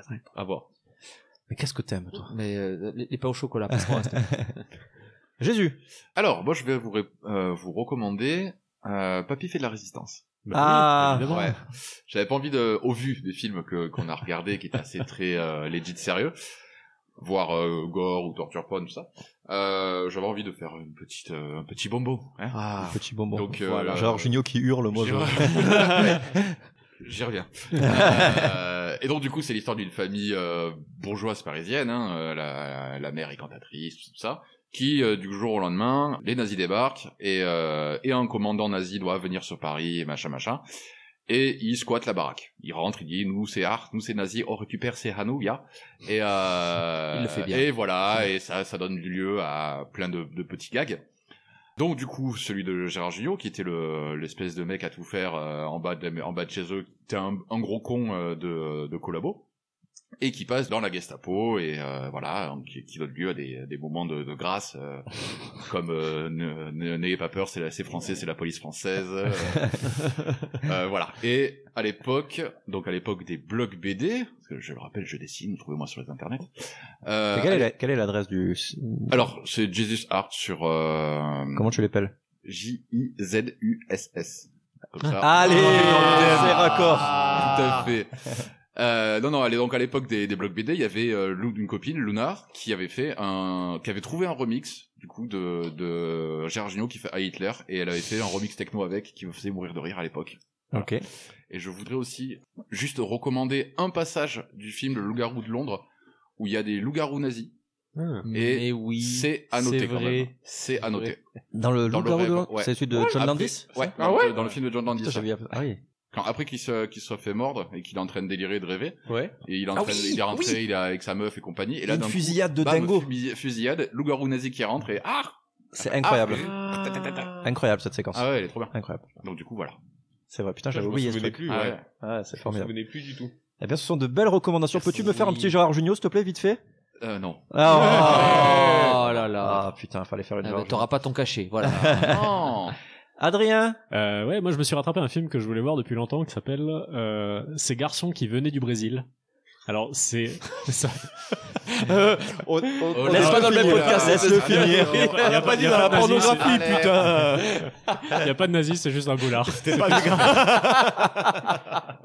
Non, c'est un film que ma grand-mère me parlait souvent. Et en fait, c'est les Avengers du cinéma de l'époque. Éclaté ta famille. Avengers du Brésil. Et non, en vrai, c'est un film, c'est les Avengers du cinéma de l'époque parce que c'est le réalisateur de La Planète des Singes, le vieux. Ouais. C'est le scénariste écrivain de Rosemary's Baby. Oh. Il y a Laurence Olivier qui est l'acteur principal, qui est probablement historiquement l'un des meilleurs acteurs de tous les temps. Et Jerry Goldsmith à la musique. Je sais même pas qui c'est. C'est qui Laurence Olivier? C'est un acteur hyper réputé. Ah bah Laurence Olivier. Laurence il a fait. Joss, il y a plus de vide dans tes yeux. Oui. C'était le méchant dans Marathon Man aussi, où il jouait un nazi. Et j'étais à deux doigts de recommander Marathon Man avant de voir Ces garçons qui venaient du Brésil. Okay. Et du coup, c'est l'histoire très orientée nazi, du coup des nazis qui se sont enfuis, et du docteur Mengele en particulier, qui se sont enfuis en Amérique du Sud. Tout ça c'est une histoire vraie. Qui à un moment donné décide de buter, formente un complot, c'est un petit côté de James Bond, pour buter 97 personnes, des petits vieux qui sont même pas des anciens nazis, qui n'ont aucun rapport avec rien, partout dans le monde. Ils formentent un complot pour buter des gens au fin fond de la Finlande et tout. Bah, du coup c'est l'histoire du film. Mais quel était le rapport? Il y avait aucun rapport entre eux? C'est des nazis. Ouais, non, il y en a aucun. Et du coup, personne ne comprend pourquoi. Et, moi, je cherche du coup, c'est les enfants du Brésil. Ouais. Oh oui. C'est parce qu'ils se planquent au Brésil. Ah ouais, ok. Le film a un petit côté Soleil Vert. C'est un film de SF mystère des années 70. Un peu chiant. Soleil Vert, quand tu le revois aujourd'hui, c'est un peu chiant. Non, je l'ai revu il y a un mois, j'ai adoré. J'ai sur David, tu as 62 ans. C'est vrai. Et il y a un casting autant à la réal, à la musique et tout qui est assez fou. Okay. Et on me l'avait conseillé pendant très longtemps et je l'ai vu là pour me rattraper, pouvoir en parler. C'est vrai que j'ai passé un très bon moment devant. Voilà, donc c'est un petit film de SF. Mais pourquoi un peu SF? Parce que ça parle de SF. Enfin, c'est un petit peu anticipation, un petit peu. Il est tué avec un laser satellite. Ouais. Il y a un petit côté James Bond bizarre. Mais James Bond, c'est pas SF. Non, mais espionnage. Explique-nous. Ouais, un peu espionnage. Mais c'est un post-apo, c'est quoi? Qu'est-ce qu'il y a? Non, il y a de la technologie qui n'existe pas, quoi. C'est des gadgets. C'est des nazis. Après, on sait qu'il y a eu le docteur Mengele en Amérique du Sud. Dans 2 minutes, tu nous dis c'est une rom-com. Un peu, comédie musicale. Voilà, dans l'espace. Inspiré des boy love japonais. Mais avec des kaiju. Et des nichons. Mais ça fantasme des technologies nazies qui n'existaient pas et qui n'ont jamais existé. C'est des mecs ils sont à deux doigts de se réunir au centre d'un volcan, tu vois, en faisant le rire du docteur d'enfer c'est un peu ce côté-là, en fait, tu vois, de le 4e Reich qui essaie d'émerger d'Amérique du Sud et tout ça. D'accord. Et voilà, je passais un bon moment. C'est un scénario limite d'un comics, en fait. Tu sais, il y a un peu qu'ils auraient pu faire dans un comics, en fait, c'est ça. C'est 117, quoi. Ouais. Mais comment ça s'appelle Kingsman, c'est un peu ça aussi, tu vois. Je sais pas pourquoi je le cale j'appellerais ça de la SF parce que c'est un peu débilos aussi, tu vois, c'est un peu ça va trop loin dans ce que ça cherche à raconter. Ouais. Mais voilà, du passé un peu trop futuriste, même un Hellboy aussi. Non, là c'est complètement de la SF. Ésotérique, fantastique. Mais en parlant de ça, moi il y a toujours un truc qui m'a interloqué. C'est les nazis d'Amérique du Sud. Ouais. C'est par exemple, tu vois un blond, un ancien allemand, je sais pas, et tu te dis mais putain, sa famille était nazie, quoi. J'en ai vu une en Argentine. Je me rappelle juste là. Elle était là au bord de la route. Un coup, elle avait gardé son brassard. J'étais en vacances. Il y a 10 ans, j'étais en vacances en Argentine avec mes parents. On cherchait une pharmacie et il y a une vieille blonde qui s'est arrêtée vers nous, toute heureuse, tu vois, en nous faisant un gros sourire. Elle devait avoir 90 ans. Elle nous a parlé en allemand et on sait pas parler allemand. Mon père a dit Franzose et elle a fait et elle est repartie. C'est tout. Voilà. Du coup, une vieille blonde allemande en Argentine. Où sont les juifs? On a dit Franzoose, elle a failli nous cracher dessus. On l'a plus jamais, on l'a jamais revu du coup. Ça veut dire qu'avec tes parents quand même vous avez un look d'allemand quoi. Peut-être, je sais pas. Les claquettes, les la sandales avec les chaussettes et tout. Un look les de coups de collabo. soleil. Mais c'est vrai qu'avec mon frère, ça nous a fait le voyage. En fait, on s'est dit putain, on en a vu une. C'est super. C'est ouf ça, c'est ces familles qui vivent là-bas et tu te dis mais putain, c'est les anciens nazis qui ont fait des sales coups. Chaque fois que je vois des trucs comme ça dans des téléréalités, des trucs comme ça, ouais, je suis d'Argentine, machin, les mecs il est blanc comme une heure, tu vois, tu fais. Ton grand-père, il est argentin au deuxième degré, quoi. Ton grand-père, c'était pas un ange, hein. Ok, ben merci Adrien pour cette reco. Ben moi du coup je vais vous proposer un film qu'on a vu ensemble ensemble nu, tout à fait. C'est Camp 731. Oh ouais, mais il y a pas de nazis. Attends, c'est pas des nazis, mais on est quand même durant la guerre. C'est les Japonais qui font des tortures dans des camps. Bon voilà. Men Behind the Sun, donc de Mutun Fei de 1988. Voilà, donc pareil film. Alors là, c'est pas sur de la sexploitation, mais c'est un film d'exploitation hardcore qui pourrait être si c'était de la catégorie 3, ça pourrait carrément rentrer. Et donc voilà, donc là on peut voir des scènes comme la scène que je vous avais parlé dans l'instant historique, dans le moment historique de on va faire subir aux prisonniers le froid extrême. Et donc t'as des scènes où ils sont attachés avec les bras bloqués et en gros ils lui mettent de l'eau sur les bras et puis de la glace. Ah oui. Puis après ils pètent les bras quoi. Ouais. Tu vois, donc les bras sont pétés à base les bras m'en tombent. Les bras leur en tombent, voilà exactement. Et ce film est ultra violent, il y a des morts de bébés horribles, notamment il y a un bébé qui jette dans la neige et il étouffe dans la neige quoi. Ils entendent le chat dans les rats. Ah oui, le chat dans les rats qui est vraiment tué. Voilà, il y a des vraies morts animales dans le film et tout. C'est horrible. Parce que le chat se fait vraiment buter par des rats. Alors, il paraît que le chat, parce que moi ça m'avait choqué. Il paraît que le chat est pas mort. Ouais. Par contre, le chat, on voit le chat défoncer des rats aussi parce qu'il se défend. Et puis après les rats, ils les brûlent. Hein. Ouais. Donc tous les rats ils sont brûlés. C'est un chat, ils l'ont recouvert de miel. C'est un chat recouvert de miel qu'ils ont jeté dans une fosse avec 500 rats. Enfin, vraiment, ça grouillait de rats. Et les rats du coup sautent sur le chat. Et le chat en défonce aussi.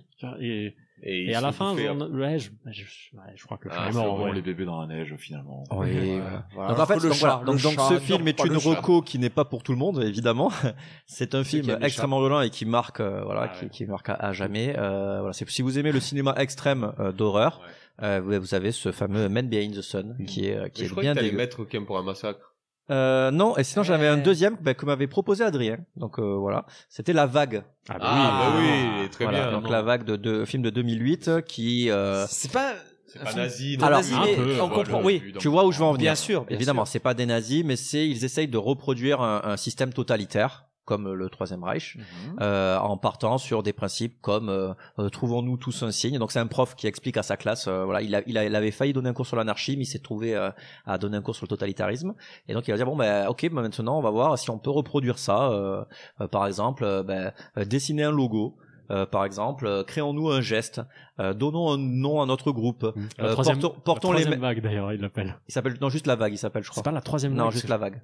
Arrête d'inventer. Et il s'appelle Hitler était sympatoche. Les étudiants ont rien compris. Et voilà, genre habillons-nous pas. Et du coup, les élèves se prêtent au jeu et en fait, ça dérape. Voilà. Et inspiré d'une histoire vraie aussi, donc super creepy. Et donc le film est pas je trouve qu'il est pas jusqu'au boutiste dans son truc. Il essaye de traiter le sujet au plus proche du réel, mais le concept est sympa. Voilà, on peut dire que le concept est sympa. Et dans la vraie vie, le prof a eu des problèmes, je crois. Ah bon? Oui, c'est étonnant. Il a été, c'est étonnant. Il a été torturé et douché. Mais en tout cas, je trouve que le postulat de départ, son idée, en tout cas, de rendre son cours un petit peu plus vivant, on va dire, est tout à fait intéressant. Après, parfois. Après, autant il aurait fait un truc sur l'anarchie, il aurait cramé la classe. Ah oui, ça aurait pu partir dans un même délire. Mais c'est le prétexte du film, en fait, c'est que les étudiants, à force de parler, c'est des Allemands, hein, c'est un film allemand, à force d'entendre parler du nazisme, disent ça va, ça se reproduira plus aujourd'hui. Oui. Et du coup, le prof se dit attends, tu vois, je vais essayer d'appliquer les mêmes méthodes, on va voir si vous allez prendre. Et ils se prennent tellement fort au jeu. Ça, c'est clair. Ouais. Très bon film allemand. Voilà, donc c'était très sympa. Moi j'ai une deuxième petite reco. Oui. Pour faire un petit peu plus léger aussi, j'ai une petite comédie à vous proposer que je pense vous avez au moins entendu parler, qui est Il est de retour. oui, Hitler qui revient. Film, voilà, exactement. Comédie allemande de 2015 où tout simplement Hitler se réveille à l'endroit où il était à son bunker 70 ans plus tard. Il se réveille, voilà, et il est dans le monde d'aujourd'hui. Et il veut réappliquer sa méthode en fait. Et du coup, il est confronté à notre monde actuel et il se lance en politique. Et bon, ça donne évidemment à des scènes avec des sacrés décalages. Et on s'aperçoit qu'en fait, Hitler est écolo. Enfin, vous verrez, mais c'est très drôle. C'est très drôle, voilà. Ça a été tourné en Allemagne. Oui, avec des vrais Allemands. Et il y a des caméras cachées aussi. Il y a des caméras cachées. Il y a des caméras, c'est vrai, il y a des séquences de caméras cachées comme ça. T'es allemand, t'es en train de chiller, de manger ta currywurst là, et là d'un coup t'as Hitler qui passe et tu fais what? Encore? Ouais, encore? Putain, fais chier. C'est ça. C'était un segment des 11 commandements avec Michael Youn, ça? Oui. Ah ouais? Il a fait un truc en Asie? Il revenait en Hitler. Oui, exact. Je vais encore faire des conneries. Ah ouais? C'est ça. Mais voilà, petite reco plutôt drôle sur ce truc là, voilà. Très bien, toujours les bonnes refs, Adrien aussi, Michael Youn, on aime ça, on aime le cinéma. Voilà, le vrai cinéma engagé. Très bien, je vous propose de passer au jeu. Ah, petit jeu. Le jeu est animé par Joss. Oui. Ah, il a fait un jeu audio. Je vais te la jouer à la flamme bien moyenâgeuse.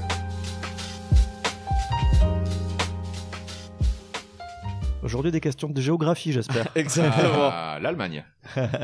Voilà qu'est-ce qui va se passer, inspiré d'un jeu de société réel. Aïe. Allez le voir Uno.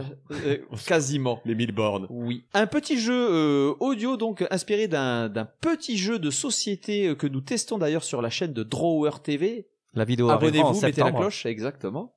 Je vais vous proposer des films que vous connaissez certainement qui parlent de nazis. Généralement, ce sont des bons films, mais il y a des gens qui n'aiment pas. Et je vais vous donner des critiques de films à 0 étoile ou 1 étoile. Négatif, quoi. Voilà, sur le film que vous devrez donc identifier. Qui est un film avec des nazis ou pas? Qui est un film avec des nazis. D'accord. C'est mieux pour le thème sur le podcast sur les nazis. On n'est jamais à l'abri avec toi, Joss. Oui, je sais. Ça parle de western, accrochez-vous. Très bien. Donc, pour donner la réponse, vous devrez crier quelque chose en allemand. Oh. Voilà. Je veux dire Kinder. En couille. Scheisse. Par exemple. Strudel. Oui. Oh. Est-ce qu'on est que voilà. Non, c'est pas. Éric Zemmour. Kartoffel. Alors, c'est plus marqué. Lequel quoi? Kartoffel, ça veut dire patate. Ah d'accord. Oui. Et puis comme ça, c'est plus court, c'est bien. Ouais, mais l'Allemagne en même temps, c'est. C'est vrai. Pour dire tarte aux fraises, ça prend une journée. Alors, premier film. Aujourd'hui, cette comédie a mal vieilli. Gag répétitif à l'excès, succession de sketchs sans réel scénario et un acteur bien trop bavard. Quelques scènes à retenir. L'avion, le globe terrestre, les gâteaux fourrés. Kinder, le dictateur. Tout à fait, bravo! C'est une première bonne réponse pour Drawer TV. Oh, il s'applaudit lui-même. Oui, c'est moi qui ai les jingles. Le dictateur, ça a vieilli. Ouais, je comprends pas le film en noir et blanc. Il aurait pu au moins le faire en couleur quand même. Ça fait. Non mais ces critiques font beaucoup de peine. Je finis ce qu'il disait. Le reste est pas loin d'être pénible. Une déception. Choqué déçu. Choqué déçu. Charlie Chaplin déçu. Deuxième film. Sans doute le film qui illustre le mieux la médiocrité actuelle du cinéma français. On voit pleinement le jeu de Cabotin comme dans Plus belle la vie. Et voilà, pendant des générations, on s'est senti obligé de faire des grandes grimaces, du pantomime, bref, que des trucs qui gâchent totalement le film. Oui. Papy fait de la résistance. Non, ce n'est pas Papy fait de la résistance. Ah putain, je le sais. Kinder. Oui. Le film avec Louis de Funès là et Bourvil. La Grande Vadrouille. La Grande Vadrouille, tout à fait. Bravo Drawer TV pour cette deuxième bonne réponse. J'offre un demi-point à David qui m'a donné le titre dont j'avais complètement oublié le. Donc on s'applaudit tous les deux. Et attention, c'était très fugace. C'était la fin du Ah oui, son. Voilà tout ce que t'as. Non, voilà. Fin de la critique. Écoutez bien, Louis de Funès, Christian Clavier. Christian Gravier. Louis de Funès, Christian Clavier, Jamel Debbouze, du pareil au même, 2 points, des jambons. Oh putain. Wow. Voilà. On l'embrasse. Achetez la presse cinéma, c'est beaucoup mieux. Troisième film. Film sans profondeur avec des personnages peu crédibles. Le tout est assaisonné d'une morale pitoyable sous fond de drapeau américain. Bref, on n'y croit pas un instant et il est impossible de rentrer dans le film et de ressentir quoi que ce soit, tellement le film vire à la parodie. Avec en plus un Matt Damon aussi expressif qu'une pelle à tarde. Il faut sauver Sodarian. Tout à fait. Voilà.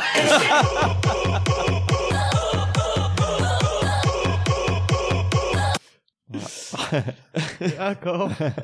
Matt Damon est aussi expressif qu'une pelle à tarte. Yes. Voilà. Bravo. Film suivant. Divertissement décérébré et malsain qui relève plus du pseudo-biopic et du voyeurisme que de la reconstitution historique. Le tout est long et sans personnalité. Strudel. Oui. La liste de Schindler. Oui. Oh. Ah, il connaît bien. Oui.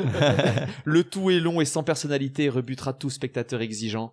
Mise en scène bâclée et scénario plat du début à la fin. Horrible. 2 sur 20. Réalisation médiocre. Histoire difficile à avaler. Ce film est à éviter. Je ne te donne pas parce que sinon tu pourrais aller le chercher. Surtout. Eric Z. Au-delà du pourquoi. Ils pensent vraiment que leur message va avoir un impact. Mais ouais. Spielberg, il va voir ça et faire, ah bah j'arrête. Ça y est, j'arrête. Décérébré et malsain. Ah bah non. Parodie. Oh là là. Bah, c'est Le Pen qui a écrit ça. Jean-Marie. Ça, c'est que, Jean-Marie. c'est que des JMLP. Ça s'est pas passé comme ça. Ça s'est pas passé comme ça. Ils étaient à Aqualand. Ça n'a même pas existé. Sur la plage, ils se sont tous tirés dessus. On est en train de faire des frites. Film suivant. Concert de louanges pour un film auquel je n'ai pas accroché du tout. La principale raison est sans doute que le personnage principal, cet enfant, est plutôt loufoque et semble être plus proche des dessins animés. Oui. Rabbit. Jojo Rabbit. Jojo Rabbit. Non. Ah, pas mal. Cet enfant est plutôt loufoque et semble être plus proche des dessins animés que de la réalité. Ainsi, je ne m'identifie pas à lui et dès lors, je ne ressens rien. De plus, c'est un scénario plutôt classique pour montrer la cruauté de la guerre où l'on passe de l'euphorie au chaos. Strudel. Requiem pour un massacre. Tout à fait. Ah bah bravo, oui, joli. David Vigrou. Les sons sont aléatoires. Tu n'auras pas les applaudissements. Merci. Merci beaucoup. Voilà, donc j'espère que vous appréciez ces critiques fines de très bien. cinéma. Ce n'est pas fini. Faut en faire un livre. Ah ouais. Ah ben, il y a un jeu. Il y a un jeu de société qui Ça existe. s'appelle Faux Culte, ouais. Ça, ouais, donc. Ouais. C'est ça, où tu C'est donnes. le même principe, t'as des cartes avec des critiques négatives, tu dois retrouver le film. Petit jeu d'apéro. Allez voir la vidéo. Oui, elle sort en septembre. Abonnez-vous. Suivant. Attention, j'ai besoin d'une respiration. Exutoire historico-testostéronique d'un adolescent en mal de pratiques sexuelles expiatoires. What? Un réalisateur cinéphile prétentieux et de moins en moins compétent se permet de véhiculer un message de vengeance et de violence Cartoffel. qui ne... Glorious Bastard, du coup. Tout à fait. Ouais, bah oui, c'est ça. Bravo.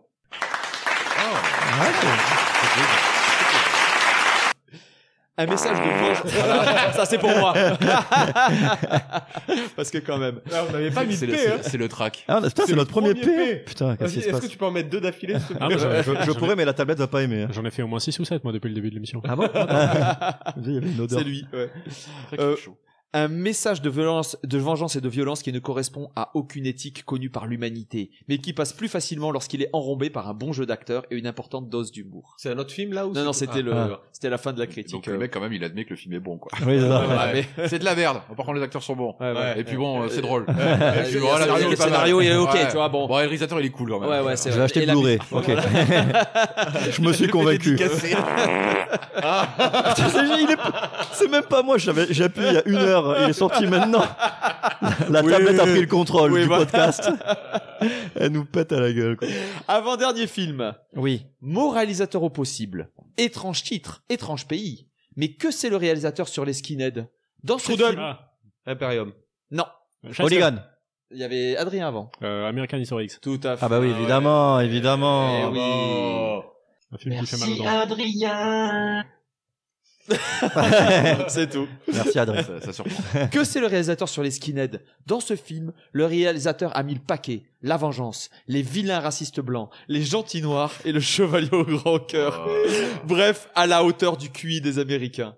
Oh. Drop the mic. C'est écrit par Louis Alliot. Oui. Il y a un petit parti pris. Léger. Écrit par Éric Zemmour. Ouais, c'est ça. Je pense que lui regarde des films de SS premier degré. Oui, ah, c'était bien quand même. En se touchant. Oui, il se pisse dessus. Après, il pleure. Tu vois, le film La Chute, il a pleuré à la fin. Oui, c'est ça. 2 fois. Et enfin, dernier film. Peut-on rire de tout au cinéma? Assurément non. Il y a des thèmes à prendre avec des pincettes tant ils sont synonymes de souffrance. Jojo Rabbit. Non. Scheiße. La vie est belle. Oui. Oh. De Benigni. Bravo. Dit que c'est traité avec. Faire une fable moraliste sur la tolérance au quai. Mais de là à présenter les camps d'extermination comme des colonies de vacances. Le tout avec la verve insupportable du réalisateur, non. Il y a des limites à ne pas dépasser.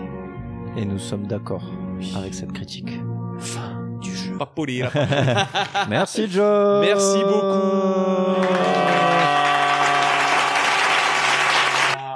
Le gagnant finalement, c'est la 5ème République. Alors merci à vous. Voilà pour ce petit jeu. Très bien. Eh bien écoutez, merci beaucoup Jocelyn, merci Jésus de ta venue. J'espère que tu as passé un bon moment. Oui. Voilà, écoute, on est tant mieux. Désolé pour les films. Hein. Non. Oui. Voilà. Oui, ça va. Est-ce que le choix des films c'était ok? Le choix. Non, ne le réponds pas. Le choix de David, non, par Si tu le regardes dans les yeux, il continue. Ouais, je sais. Ne regarde pas ses écouteurs 7-Up. Non, du coup, c'est 1 sur 2, donc c'est cool. Oui. Enfin, Isla, c'est non. Et Portier de Bulle, c'était chouette. Ouais, ça va. Ok, cool. Et donc, du coup, on va passer au moment où on annonce le thème du prochain épisode, qui sera un épisode hors série. Et oui. Qui sera, ça y est, c'est la fin de la saison. C'est la fin de la saison, donc petit épisode du mois d'août qui va arriver très très bien. Oui. Qui sera donc les films de la rédaction. À savoir les films de nous, les films qu'on aime nous. Alors pas que ceux qu'on aime, parce que il y aura, vous allez être obligé de choisir un film parmi 3 catégories. Vous allez voir, c'est le concept est pas si difficile. Il y aura votre top film ever. Ok. Votre film préféré, Elsa, tout simplement. Du monde entier. Ensuite, il y aura un film que vous aimez beaucoup, mais qui est clairement indéfendable. C'est-à-dire qu'il y a que vous qui l'aimez. Ah, moi je sais quel est le tien. Voilà. Je te vois. Impossible. Il y a un B dedans. Et il y a enfin le film que tout le monde aime, mais pas toi. Ah. Voilà. Commencez à y réfléchir parce que le mois prochain, eh bien, nous allons parler de ceci. Alors, Inglourious Basterds, franchement, donc, cet épisode est terminé. Merci beaucoup. Voilà, merci à vous. Merci à vous de nous écouter. N'hésitez pas à aller mettre 5 étoiles sur Spotify et sur toutes les applications Apple Podcast, Deezer, MySpace, etc. On est aussi sur Instagram. On poste des mèmes cinéma. Vous pouvez nous écrire en MP pour nous dire que vous nous aimez. Et puis, envoyez les dick pics. Tu as dit quoi, David? Vous pouvez nous envoyer un whiz sur MSN. Oui, voilà, exactement. Et puis du coup, on se retrouve le mois prochain pour cet épisode hors série où on va parler un petit peu d'autres choses et où je vous impose pas grand chose finalement. Vous pouvez nous dire ça c'est bien. La liberté. Il va falloir faire des nouveaux jingles. La liberté, on aime ça. Et ce sera la morale de cet épisode sur la Nazi Exploitation. Exactement. Nickel. Voilà, et vive les nichons aussi. Allez, bisous. Allez, bisous. On s'aime. Ciao les gars. Le Seigneur a de la pitié. Moi non. Chez Prix-Bas, les prix sont bas. Qui êtes-vous? Ton pire cauchemar. J'ai toujours eu un faible pour les putes qui vivent dans cette maison. Tu peux être sûr que tu repars avec la bite dans un Tupperware. Roger Corman, c'est pas le mec de la Canon. La Canon, si. Si. Non. Mais non, c'est Roger Corman, mais c'est un mec du même genre. Ah ouais. C'est Goldan et Globus. Oui, Globus et Goldan. Mais ouais, Roger Corman, c'était un opportuniste un peu pareil. C'était un mec qui faisait que des films à la con. Oui, c'est ça. Il faisait des films Corman, de série Z, de série B, série Z. C'est pas celui des Vixens. Ah, j'arrive plus à me souvenir. Non, ça c'est Mike Myers. Non, Russ Meyer. Russ Meyer. Mike Myers, c'est l'acteur. Oui. Putain, alors là, si vous voulez savoir sur rien du tout, écoutez pas de ça. Ouais, voilà. toutes les fausses informations regroupées en un seul épisode. Vous avez vu le E.T. de Christopher Nolan? Le révisionnisme cinématographique, c'est nous.